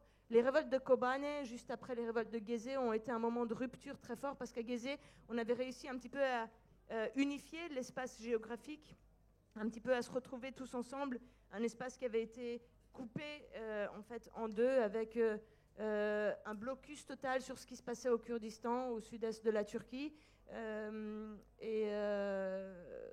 Voilà, à Gezi, on a réussi à voir la diversité de la population, des personnes qui habitent en Turquie, l'énergie, la dignité des personnes qui habitent en Turquie, mais aussi un petit peu toute cette topographie qui avait été un petit peu coupée en morceaux. Les élections du 7 juin ont été un beau moment parce que pour la première fois, on avait un gouvernement, un parlement qui était représentatif de la Turquie. Et même ça, c'est pas très joyeux, hein, parce que si vous y pensez, on était très heureux de voir qu'on avait à peu près plus de 45% qui votaient pour le AK Party, donc un parti conservateur religieux nationaliste. Un peu moins de 20% qui votaient pour le MHP, qui est un parti extrême droite nationaliste religieux aussi. À peu près 20% pour le CHP, qui est plutôt centre-gauche, on va dire, nationaliste également, turc nationaliste, à la base séculaire, mais qui flirte aussi un petit peu avec différents membres conservateurs de la société, et un petit 10%, donc le petit 10% qui impliquait les gens qui ont voté pour le HDP, le HDP, qui impliquait les minorités sexuelles, majoritairement kurdes, beaucoup de femmes, aussi des autres minorités en Turquie. Donc pour vous dire, en fait, le 7 juin, on a été très très content de voir qu'on arrivait à entrer au Parlement avec un petit 10%, face un petit peu à une Turquie qui est toujours, en tout cas 70% à droite, nationaliste et conservatrice. Voilà, j'ai peut-être arrêté là. Je me demandais en complément comme ça, c'est quelque chose qui revient assez souvent, le fait que Sarkozy et Merkel aient fermé la porte pour une intégration possible de la Turquie dans l'Europe a joué un rôle important d'après vous dans cette dérive, ce retour de flamme aujourd'hui? Moi, je pense qu'en fait, ces leaders religieux ont toujours été en lien, ou en tout cas depuis les années 80, c'est peut-être l'une des grandes dynamiques aussi des années 80, c'est que toutes les différentes confréries islamiques en Turquie ont dû partir à l'étranger, donc ont dû se déplacer en diaspora. Et il y a eu une force de la diaspora pour nous, donc beaucoup des Alevis, beaucoup des Kurdes aussi qui sont partis en diaspora et qui ont pu faire leur travail et ensuite revenir. Mais par contre, il y a aussi beaucoup des islamistes qui sont partis, et dans les pays européens, mais aussi beaucoup dans les pays musulmans, dans différents pays musulmans. Donc, en fait, en parallèle du développement des relations avec l'Union européenne, il y avait aussi une montée très forte des relations avec tous les autres pays musulmans. Et ce mouvement Gülen, qui était en coalition avec le AK Party pendant longtemps, a été l'une des forces majeures dans ce mouvement-là, donc avec 1300 écoles, 28 universités, des business un petit peu partout, Malaisie, Indonésie, Afrique, Balkans, tous les pays de l'Asie centrale. Je ne sais pas si l'Europe avait ouvert ses portes plus largement, si on aurait empêché en fait cette montée de l'islamisation en Turquie, mais on aurait peut-être pu, je ne sais pas. Tu as un avis là-dessus, Olivier? Oui, j'ai un avis. Oui, je pense que l'Europe aurait eu au moins une vertu si elle s'était ouverte à la Turquie. Je pense qu'elle aurait protégé le peuple turc de ce qui lui arrive aujourd'hui en grande partie. Ça me paraît évident. Les ouvertures en Turquie, elles sont arrivées tant qu'il y avait l'espoir d'une adhésion. Aujourd'hui, les choses se sont complètement retournées. C'est-à-dire que ce qui s'est passé, ce n'est pas seulement des portes qui se ferment, c'est également une humiliation extrêmement forte que n'ont pas ressenti seulement des leaders politiques, des leaders politiques par ailleurs avec des égos incroyables. Dans un pays patriarcal où le président est le papa, il ne faut pas humilier le papa, il le prend très mal. Mais aujourd'hui, de la même façon, je pense qu'une grande majorité du peuple turc, de toute façon, refuserait l'Europe aujourd'hui à cause de cette impression d'avoir été baladé. Mais moi, je pense qu'il est clair qu'une Turquie européenne aurait été protégée, c'était la principale vertu, mais que par ailleurs, il n'est pas impossible qu'un jour, l'Europe regrette fort en ayant à ses portes un pays plus tourné vers l'arabisme et vers un islam politique, regrette assez fort d'avoir fermé ses portes. C'est mon avis. On va vous redonner la parole.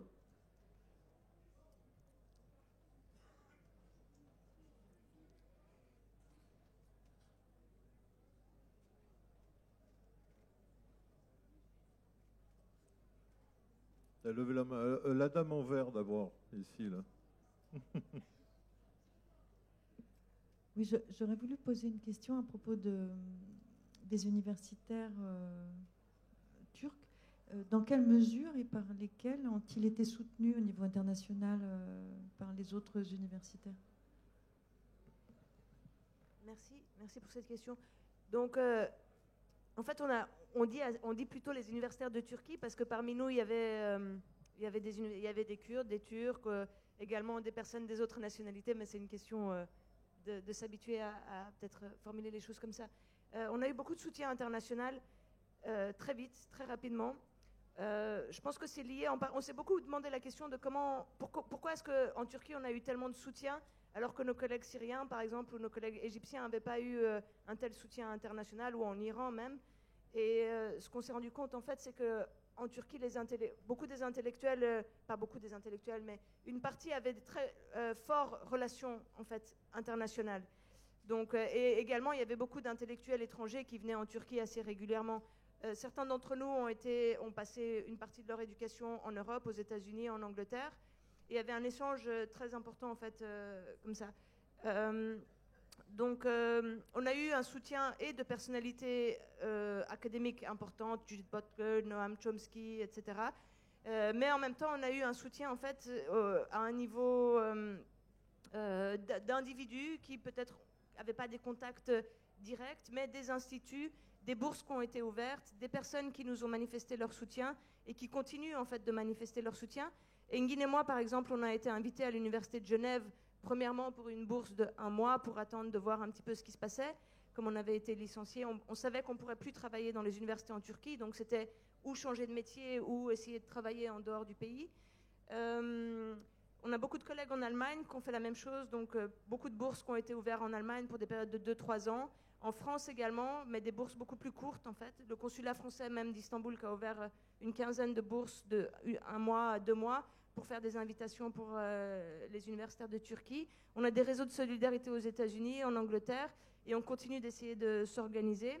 C'est assez compliqué en fait Beaucoup d'entre nous n'ont pas envie de quitter la Turquie ou arrêter de continuer de travailler en Turquie, mais ça devient une vraie impossibilité. Avec le coup en fait, nous, on a été un petit peu la première vague à être licenciée, donc on a pu se réorganiser un petit peu en Europe et commencer aussi à travailler avec nos collègues européens pour créer des structures. On s'attendait un petit peu à ce que parmi les 1000 signataires, il allait y avoir plus de personnes au cours du semestre qui allaient être licenciées, menacées ou qui allaient devoir quitter. On avait particulièrement des craintes pour les étudiants doctorants. On savait qu'il allait y avoir des problèmes avec cet institut des études supérieures pour faire passer leur thèse ou pour pouvoir travailler dans des universités. Donc on a commencé très vite à s'organiser à un niveau européen et aux États-Unis aussi pour pouvoir permettre aux doctorants surtout de finir leurs travaux ailleurs, essayer de trouver des bourses, etc. Donc on a eu beaucoup de soutien, mais aussi ce qu'on savait déjà depuis un moment, c'est que les universités sont en crise un petit peu partout, en Europe, aux États-Unis aussi, donc une crise néolibérale avec un petit peu les universités privées qui deviennent complètement inaccessibles, ce système de mesurer le succès académique avec les publications dans des revues que plus personne ne lit, avec une sorte de compétition qui n'a plus rien à voir avec une sorte d'intellectualisme. Et beaucoup de nos collègues en Europe payent le prix aussi de ces politiques néolibérales. Ce qu'on a vu, c'est que les personnes qui nous ont soutenus ont été beaucoup des personnes qui avaient travaillé au Moyen-Orient ou qui connaissaient déjà la Turquie, beaucoup de personnes en études genre et beaucoup de personnes en études migration ou en géographie, par exemple, qui ont tendance aussi, je pense, eux, à être un petit peu en conflit ou en opposition avec les structures des universités et qui ont l'habitude de faire sortir les choses. On sait qu'il y a des moyens dans les universités, mais il faut se battre pour réussir à avoir des moyens pour faire des choses. Donc les personnes qui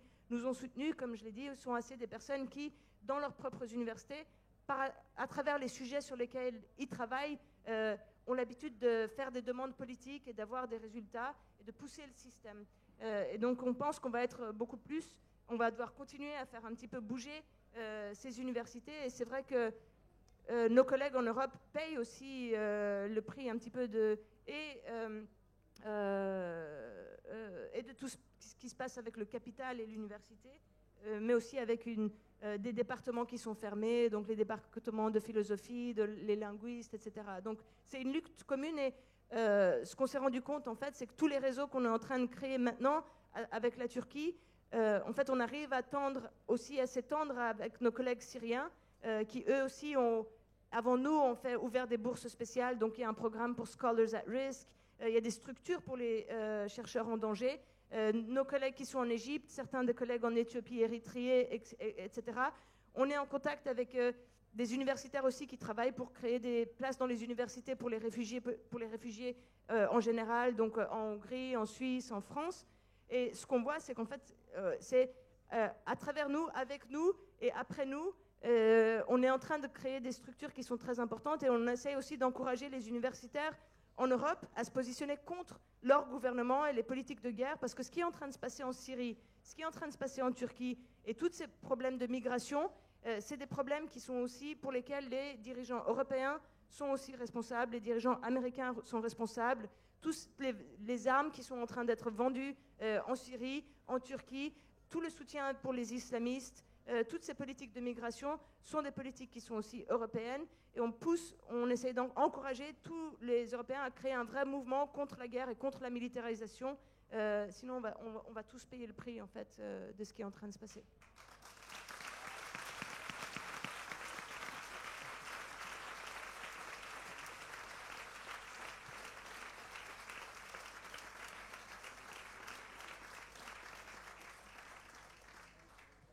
Allez-y. Je suis désolée, c'est plus fort que moi. Fort de ces applaudissements, j'allais vous poser 2 questions en fait, mais très vite.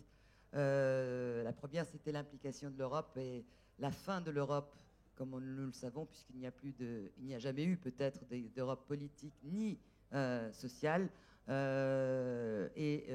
Donc le rôle de l'Europe, c'est-à-dire l'Europe, nous ne savions pas jusqu'à cet accord honteux entre la Turquie et l'Europe que l'honneur de l'Europe avait un prix. Maintenant, on le sait, ça coûte 6 milliards d'euros. L'honneur de l'Europe a un prix. Je pense que c'est bradé à un prix un peu minable. J'aurais espéré un peu plus. Donc, cette Europe n'est-elle pas responsable aussi, cher Étienne, de tout ce qui se passe, comme disait Charla, avec tout le soutien qu'il nous devait.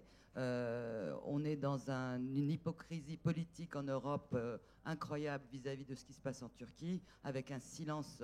Les Américains sont un peu peut-être plus, je ne vais pas dire juste, mais au moins ils sont consistants, hein, ils continuent à une vision qui a toujours été les leurs. Donc, est-ce que l'Europe, elle recontinue 100 ans après exactement le même problème dans la même région monde? Et deuxièmement, Charla, en fait, votre cas personnel à Fatih, l'université Fatih, une université Gülen, en fait, ça explique tout le paradoxe de ce dernier coup d'État, puisque je vais le lier au coup d'État, puisque vous avez dit que vous étiez la seule signataire dans toute cette université guleniste qui, soi-disant, a fait ce coup d'État, donc qui rejoint avec les pressions qu'on vous a faites dans cette université même, à vous pousser à démissionner, donc ce qui rejoint en fait les gulenistes et les sympathisants et les adorateurs de M. Erdogan, sans faire de l'anti-erdoganisme primaire, hein, sont exactement dans le même niveau de nationalisme et de anti-kurdisme, etc., tout ce que vous voulez par rapport à votre pétition et autre chose. En fait, votre cas personnel résume tout ce paradoxe qui a mené à ce coup d'État depuis, en fait, la signature de ça. Voilà, c'est 2 questions un peu grosses, mais voilà. Une autre réaction? Je peux dire un mot à propos de... Non.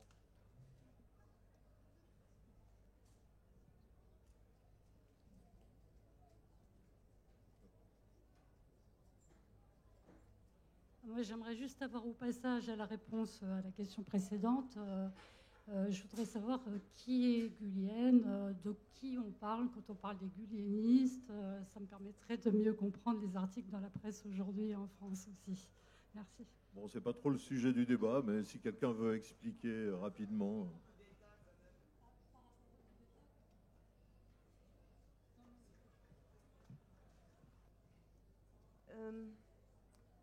peut-être je peux juste essayer de vous en parler un petit peu. Bon, moi je l'ai pas rencontré personnellement et j'aimerais pas du tout le rencontrer parce que c'était un personnage qui est exilé aux États-Unis depuis plusieurs années. Il fait partie d'une confrérie qui part d'une confrérie Nujju, qui est une certaine confrérie. Non, j'aime pas utiliser. Mais bon, juste pour vous expliquer en fait quel genre de structure c'est. Il y a un personnage, il y a un leader qui est à la tête, qui s'appelle Fethullah Gulen, qui est un personnage qui s'explique d'une façon assez obscure, donc avec un langage qui est assez difficilement compréhensible pour des personnes éduquées, un langage qui est mystique et islamique et mystique. Donc il n'y a qu'un certain nombre de personnes qui peuvent vraiment entendre et comprendre ce qu'ils disent, et il y a toute une structure autour de lui qui est organisée avec des fidèles, des personnages qui le suivent, etc. Donc, mais en même temps, c'est pas juste, c'est autour d'un personnage, mais on peut dire que c'est probablement l'un des mouvements sociaux les plus successful, les plus qui marche le mieux aujourd'hui. Donc, en tant que mouvement social, c'est un mouvement qui a des milliers d'adhérents. C'est un mouvement religieux qui est basé sur le culte de la personnalité d'une certaine personne. Mais en même temps, c'est un mouvement qui s'est positionné et qui a eu le soutien des États-Unis pendant longtemps et de l'Europe aussi, parce qu'ils, justement, clamaient être des soufis. Donc, cette branche, une forme d'islam qui serait modérée. Les soufis, en fait, et les États-Unis, surtout les États-Unis plus que l'Europe, ont vraiment soutenu, armé, donné de l'argent à ces soufis du Moyen-Orient. Donc, ils ont fait ça en Afghanistan, en Turquie, ils ont fait ça un petit peu partout, comme une sorte soutenir une forme d'islam qui serait modérée. Donc Fethullah Gulen fait partie un petit peu de ces groupes de personnes qui ont été soutenues et auxquels on a donné beaucoup de moyens. On a donné accès à des parlements, à des business, etc., partout en Europe, partout aux États-Unis. Quand je dis que c'est un mouvement qui a beaucoup de succès, c'est plus de 1400 écoles partout dans le monde musulman, en Europe et aux États-Unis. En Afrique, donc moi quand j'enseignais là-bas, j'avais des étudiants africains, indonésiens et des collègues également, des Balkans, beaucoup de personnes qui parlaient le russe, le turkmène ou des républiques de la Turquie, et toutes ces personnes qui étaient éduquées dans des écoles turques, qui apprenaient le turc aussi, mais qui parlaient aussi leur propre langue, et ensuite qui se retrouvaient en fait dans des universités qui étaient aussi gulenistes. Donc les universités, 28 universités, 14 universités en Turquie, 14 universités dans le monde, dans différentes parties du monde musulman. C'est un système qui fonctionne en fait depuis la toute petite enfance, donc des enfants qui sont pris dans les écoles, à quels on donne certains moyens, on donne l'éducation à ces enfants, on donne certains moyens aux parents de ces enfants. Ensuite, ces enfants qui sont éduqués dans les écoles Gulen ont des accès favorisés à certains examens, ils ont des accès favorisés à certaines universités. Donc c'est tout un système qui marche et qui était basé autour de ces écoles. C'est des journaux, beaucoup de business, beaucoup de richesses, une banque qui était très forte et comme je l'ai dit, des instituts de dialogue un petit peu partout en Europe et aux États-Unis qui permettaient d'être en dialogue et constamment avec les gouvernements et les hommes d'affaires européens, les journaux européens, un accès privilégié en fait à un petit peu toutes ces structures-là. Donc moi, j'étais la seule femme à travailler dans mon département de sciences politiques. Vous me direz, mais qu'est-ce que tu as été faire là-bas? C'est une bonne question. Donc moi, je travaillais sur l'islam, j'ai ma thèse de doctorat, etc. J'ai fait beaucoup de projets européens, transnationaux, sur des questions qui ont à voir avec l'islam.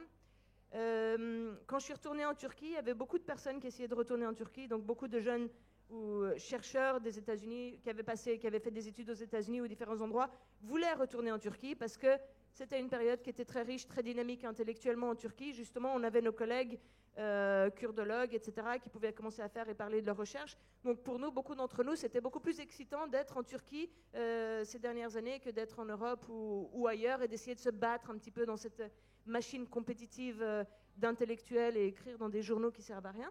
Donc l'idée, c'était qu'on avait envie de retourner là-bas. Et quand on retourne dans les universités en Turquie, il y a des universités privées et des universités publiques. Et l'accès aux universités publiques est très difficile parce que justement, on doit passer par toute une sélection qui est gérée par le IEC, etc. Donc c'est l'État qui décide de beaucoup de choses. Donc on avait l'accès aux bonnes universités publiques qui était plus ou moins bloqué pour beaucoup d'entre nous, et on était obligé de passer par les universités privées. Beaucoup de ces universités privées, ou certaines de ces universités privées, en fait, on n'avait pas des très bons choix. Hein. C'était ou les universités Gülen, ou les universités de l'armée, ou des anciens de l'armée, ou des universités de différents groupes islamiques, de Diyanet, etc., de différents businessmen. Donc beaucoup de personnes aussi qui écoulent de l'argent en créant des nouvelles universités. Mais pour nous, en fait, ce qui était assez intéressant, c'était d'être à Istanbul et de bénéficier de l'espace intellectuel, un petit peu de la ville et du pays en général. Et on avait pas mal d'espoir, même si on travaillait dans des universités vraiment qui étaient médiocres et qui ressemblaient certaines, pas beaucoup, à des universités. On était là-bas. Donc, qui est Gülen? Ce que je vais dire, c'est que parmi mes collègues, je pense que j'étais l'une des rares à être pas Gülen, donc pas liée au mouvement Gülen. Comme je vous l'ai dit, j'étais la seule femme. La raison pour laquelle ils m'ont prise, je pense que c'était une raison stratégique, en fait, parce que ça allait très bien avec leur idée d'être dans le dialogue et d'être ouvert, d'avoir une personne comme moi qui était une femme et qui avait des bons diplômes européens, etc. C'était bien pour eux. J'ai pas eu de problème avec mes collègues pendant le temps où j'étais là, mais je pense que mes collègues du département ont fait tampon entre moi et les différentes institutions, parce que tout est très hiérarchique. Donc moi j'avais des étudiants côté des espions, et après ce qu'on a vu en fait dans tous ces derniers mois aussi, c'est qu'il y a des étudiants qui sont espions, qui dénoncent leurs professeurs. Il y a aussi un système qui a été mis en place par l'État turc qui s'appelle BİMER, où n'importe quel des étudiants ou professeurs peut déposer une plainte contre un professeur, et ce professeur va ensuite, le ministère de l'Intérieur va écrire une lettre au recteur et au doyen de l'université pour que ce professeur soit mis en interrogation. Mais on a aussi des professeurs qui ont dénoncé des étudiants. Donc il y a une très grande un petit peu difficulté à parler. En fait, il y avait déjà une très grande difficulté à parler dans les universités. Donc ce mouvement Gülen, est-ce que le coup d'État ou pas? Moi, je ne sais pas. Hein, je ne suis pas de la police et je ne travaille pas sur cette question-là. Mais par contre, ce qu'on peut dire, c'est que toutes ces personnes, en fait, moi en tant qu'universitaire et comme personne dans l'opposition, antimilitariste, féministe, je pense que nous, on souffre autant de l'un que de l'autre. Et ils ont travaillé pendant des années pour éroder en fait tout le travail de la société civile qui a été fait dans les années 90 et 2000 pour mettre en place des structures pour que les crimes soient reconnus, des structures pour que les gens soient accountable pour ce qui est en train de se passer. Tout le travail de mémoire qui a été fait dans les années 90 et 2000, le mouvement Gülen et Erdogan, le AK Party ensemble ont cristallisé les forces d'une telle façon qu'ils sont en train de détruire tout ce travail qui a été fait et d'essayer de mettre sous silence ces personnes-là. Donc pour nous, en fait, ce qu'on voit, c'est qu'après le coup d'État, la grande purge, parce que ce qui se passe, c'est quand même d'une extrême violence. 3 jours après le coup d'État, c'est 70 000 personnes qui ont été licenciées. C'est des milliers de personnes qui ont été arrêtées. Beaucoup de ces personnes sont des personnes Gülen. Et pour nous, c'est très difficile de défendre ces personnes Gülen parce que ces personnes Gülen qui sont infiltrées dans les universités, qui sont infiltrées dans le système légal, dans la police, sont aussi les personnes qui, au cours des années 2000, ont arrêté toutes les personnes à travers différents procès, KJK, etc., donc qui ont arrêté et qui ont couvert des crimes comme le crime de Hrant Dink, Tahir Alchi. Beaucoup de personnalités importantes pour nous, des journalistes, des intellectuels, qui ont été menacés, arrêtés, tués, ont été en fait les cibles de ces deux forces-là ensemble. Voilà. Étienne, tu voulais ajouter quelque chose, et Olivier aussi, je crois. C'est un peu difficile d'intervenir après des propos aussi forts. Mais je voulais dire simplement que je ne crois pas qu'on puisse faire confiance dans l'Europe. Si la Turquie appartenait à l'Union européenne, on peut douter de ce qu'aurait fait l'Europe pour défendre la démocratie. Simplement, réfléchissez que un morceau du territoire de l'Union européenne est occupé militairement par la Turquie. Que fait l'Europe pour occuper militairement ce territoire, c'est-à-dire le nord de Chypre? 200 000 personnes ont été chassées de leur maison du jour au lendemain. Que fait l'Europe? Enfin, maintenant, c'est trop tard pour régler la situation. Mais bon, l'Europe est complètement passive. On verra ce que fera l'Europe si les Russes envahissent l'Estonie, si l'Europe réagit plus fortement. Mais vis-à-vis de la Turquie, il y a une telle complaisance vis-à-vis de tout ce qu'a fait la Turquie depuis 100 ans que moi, je suis très sceptique. Olivier. Je voulais juste ajouter un petit mot, mais très factuel, à propos de Gülen et de sa responsabilité ou pas dans le coup d'État. C'est extrêmement simple.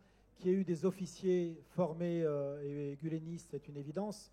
En revanche, ce coup d'État, il a été mené par à peine 20% de l'armée. Et l'un des enjeux forts, c'était d'entraîner le reste de l'armée.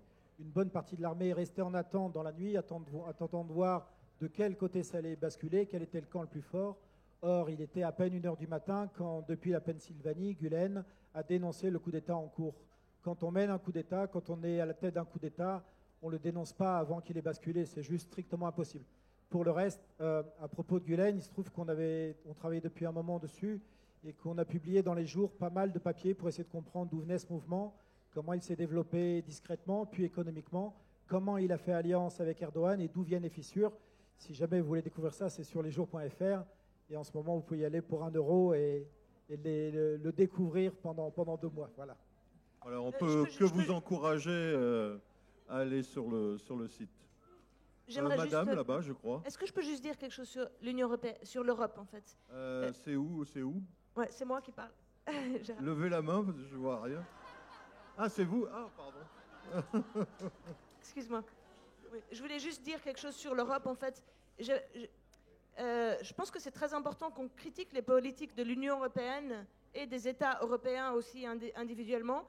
Mais je pense que c'est aussi extrêmement urgent pour nous tous qu'on se rende compte que l'Europe, ce n'est pas seulement les institutions, l'Europe, ce n'est pas seulement les gouvernements européens ou les institutions européennes, c'est les populations européennes aussi, c'est vous, c'est nous. Et quelque part, quand on dit que l'Europe, elle fait rien ou l'Europe contribue à tout le problème, il ne faut pas qu'on oublie qu'à l'intérieur de l'Europe, il y a énormément de personnes aussi qui sont en train de résister. Donc tous les amis universitaires qui nous ont soutenus, c'est tous des personnes qui sont dans la résistance et l'opposition à la militarisation. Toutes les personnes en Grèce qui sont en train de résister, c'est aussi des Européens. En France, les personnes qui sont contre l'état d'urgence, c'est aussi des Européens. Il faut qu'on continue à travailler de façon horizontale, il faut qu'on défende cette idée, peut-être pas l'Europe géographique ou un petit peu avec ses frontières, qui est-ce qui est dedans, qui est-ce qui est dehors, comment est-ce que ça marche, mais un petit peu, il faut qu'on continue à défendre cette idée d'une zone où on ne se fait pas la guerre, où on accepte une certaine multiplicité et une citoyenneté qui soit multiple et diverse.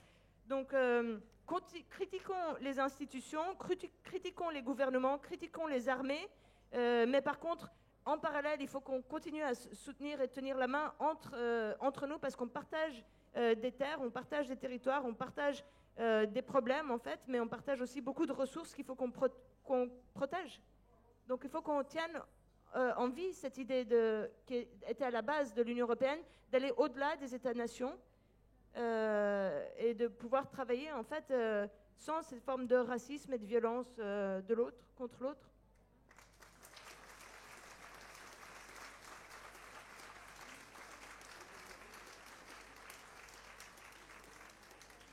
Je ne sais pas si la dame au chapeau là, va toujours parler. Non? D'accord. Quelqu'un qui demande la parole par ici. Ah oui, alors je ne le vois pas. Donc par là-bas.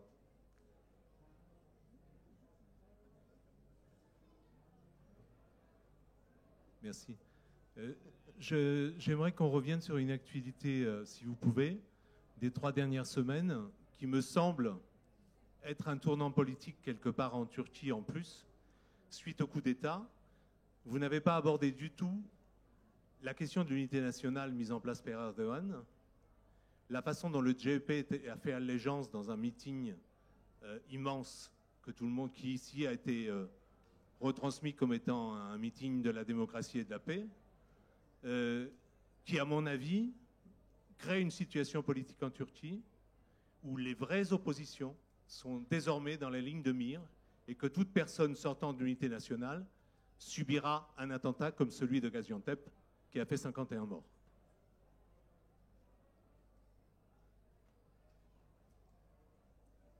Une réaction sur le discours du 7 août, c'est ça? Je crois que le JP est même allé plus loin parce qu'au cours de ce discours, de cette soirée, le slogan d'Erdogan depuis des années, qui est la nouvelle Turquie, a été repris par le leader du CHP qui dit « Ce soir commence la nouvelle Turquie ». Ce qui montre qu'est en train de se dessiner une nouvelle alliance politique.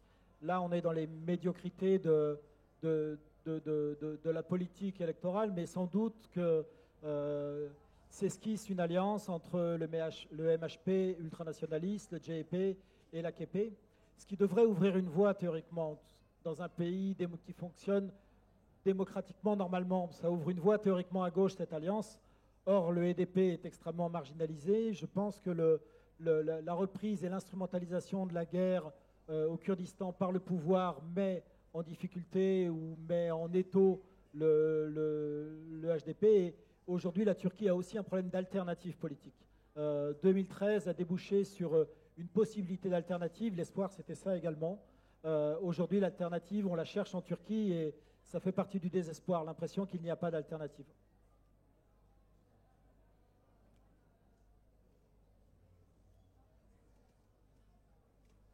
Bon, moi, je pense aussi que, en fait, vous pointez à l'un des problèmes qu'on a. Le CHP, c'est l'un des problèmes, en fait. Le CHP, c'est un parti qui est à la base le parti d'Atatürk, qui est un parti qui était supposé être centre-gauche. Mais ça nous amène un petit peu à la question de qu'est-ce qu'a fait la gauche pendant toutes ces années et pourquoi est-ce qu'on n'a pas réussi, pourquoi est-ce que la gauche n'a pas réussi à défendre les droits des minorités. Donc c'est un petit peu cette approche qui clame que la démocratie, et ce que vous dites par rapport à toutes ces veilles démocratiques, c'est cette idée que la démocratie c'est la majorité. C'est un truc qui est très fasciste, qui nous rappelle beaucoup d'épisodes historiques de la Deuxième Guerre mondiale. Mais en fait, le problème en Turquie, l'un des problèmes importants, c'est que la gauche n'a jamais réussi à mettre en avant les demandes politiques ou les questions de mémoire qu'on a à voir avec les minorités, que ce soit les Arméniens ou les Juifs ou les Kurdes. Ce qui s'est passé, c'est que moi je pense que le CHP est en partie responsable de la situation dans laquelle on est. Depuis 2002, ils n'ont pas fait d'opposition. Ils ont permis à des choses qui sont complètement antidémocratiques de passer, simplement pour mesurer leur électorat.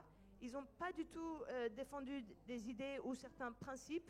Depuis des années, ils n'arrivent pas à défendre des principes qui soient démocratiques ou même des idées qui soient de gauche. Donc, ils font partie du problème. Quelqu'un d'autre?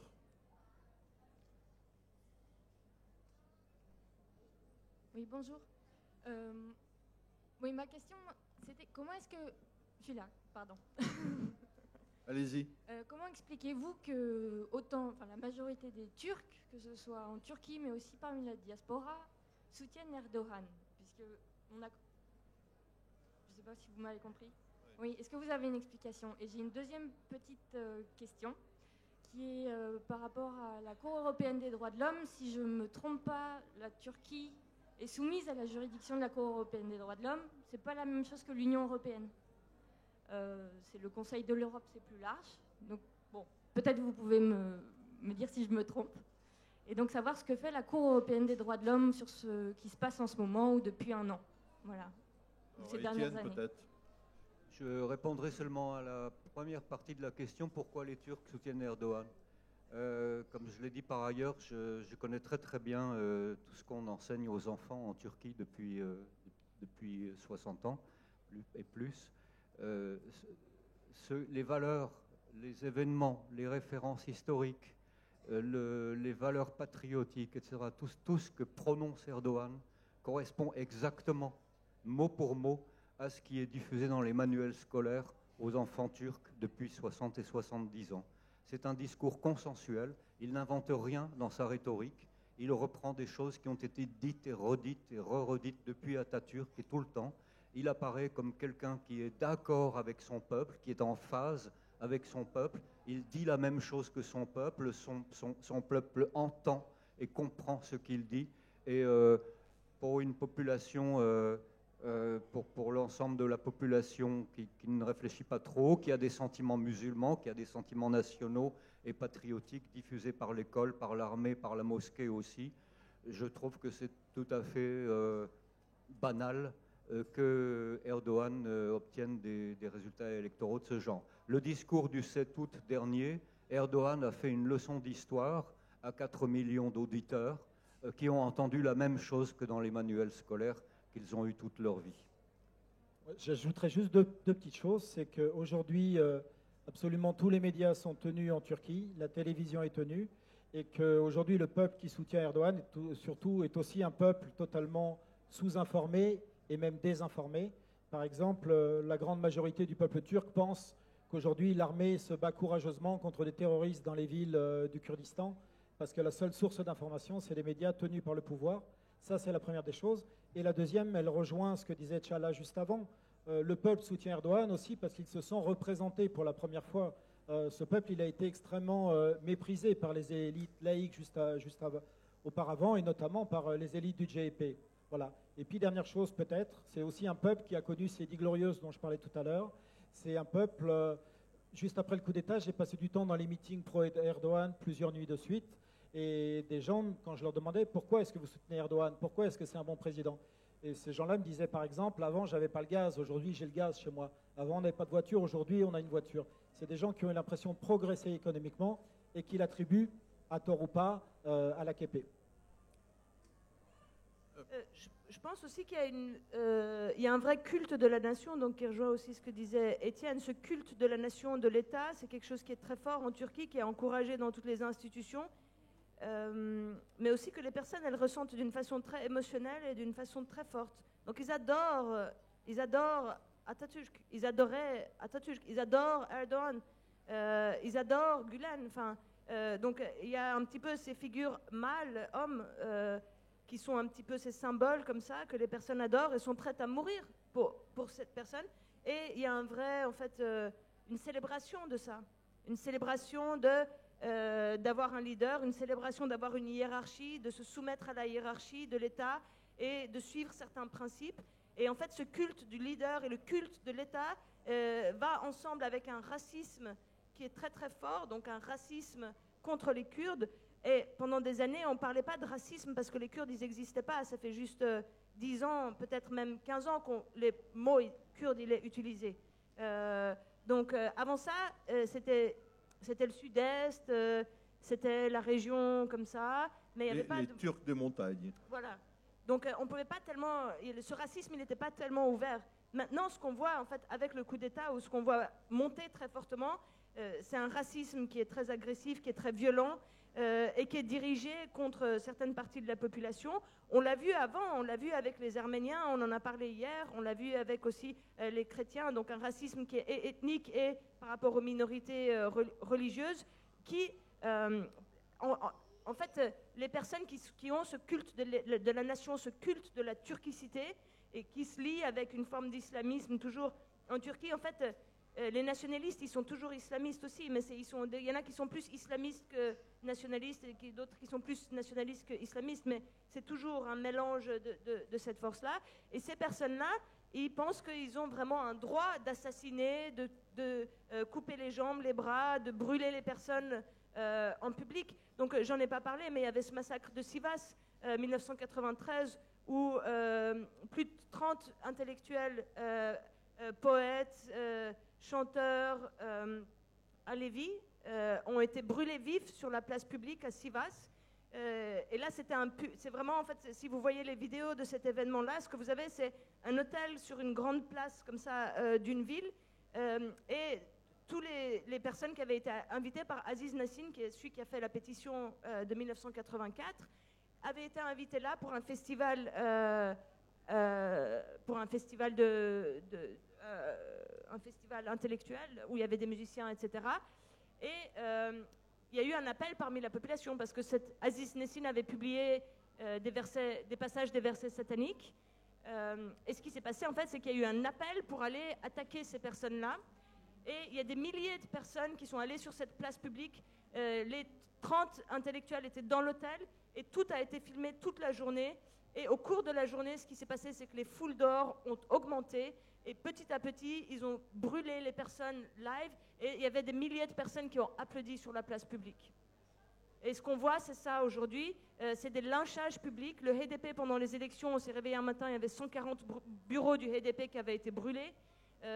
C'est une violence extrême. C'est une violence qui, comme je l'ai dit avant, qui peut aussi être Enfin, c'est une sorte de barbarisme en fait où les autres personnes ne sont pas considérées comme des humains. Donc pourquoi les gens votent pour Erdogan? Moi je ne peux pas dire que tout le monde qui vote pour Erdogan adore la violence ou comme ça. Il y a des gens qui votent pour Erdogan parce que ça les arrange, parce qu'ils peuvent payer leur loyer, parce qu'on leur a donné certains avantages qu'ils n'avaient pas eu en Turquie, parce qu'ils peuvent envoyer leurs enfants à des écoles religieuses, parce qu'ils peuvent aller, etc., faire certaines choses qu'ils ne pouvaient pas faire avant. Donc évidemment que pas toutes les personnes qui votent pour AK Party sont des personnes violentes comme ça.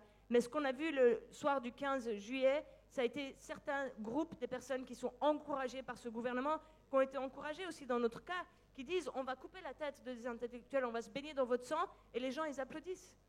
Et quand à Sivas les gens ont été brûlés, les gens ont applaudi. Et là les personnes qui ont été exécutées, plus de 200 personnes qui ont été exécutées le soir du 14 juillet, les gens ils ont applaudi. Et ensuite quand le président a dit qu'il allait restaurer la peine de mort, les gens ils ont applaudi de nouveau. Donc il y a une soif de cette culte de la nation, culte du leader, qui va ensemble avec un racisme très profond de tout ce qui est différent et tout ce qui est dans l'opposition. Et ça explique aussi pourquoi ça se passe. Bon, on va arrêter là en remerciant nos intervenants.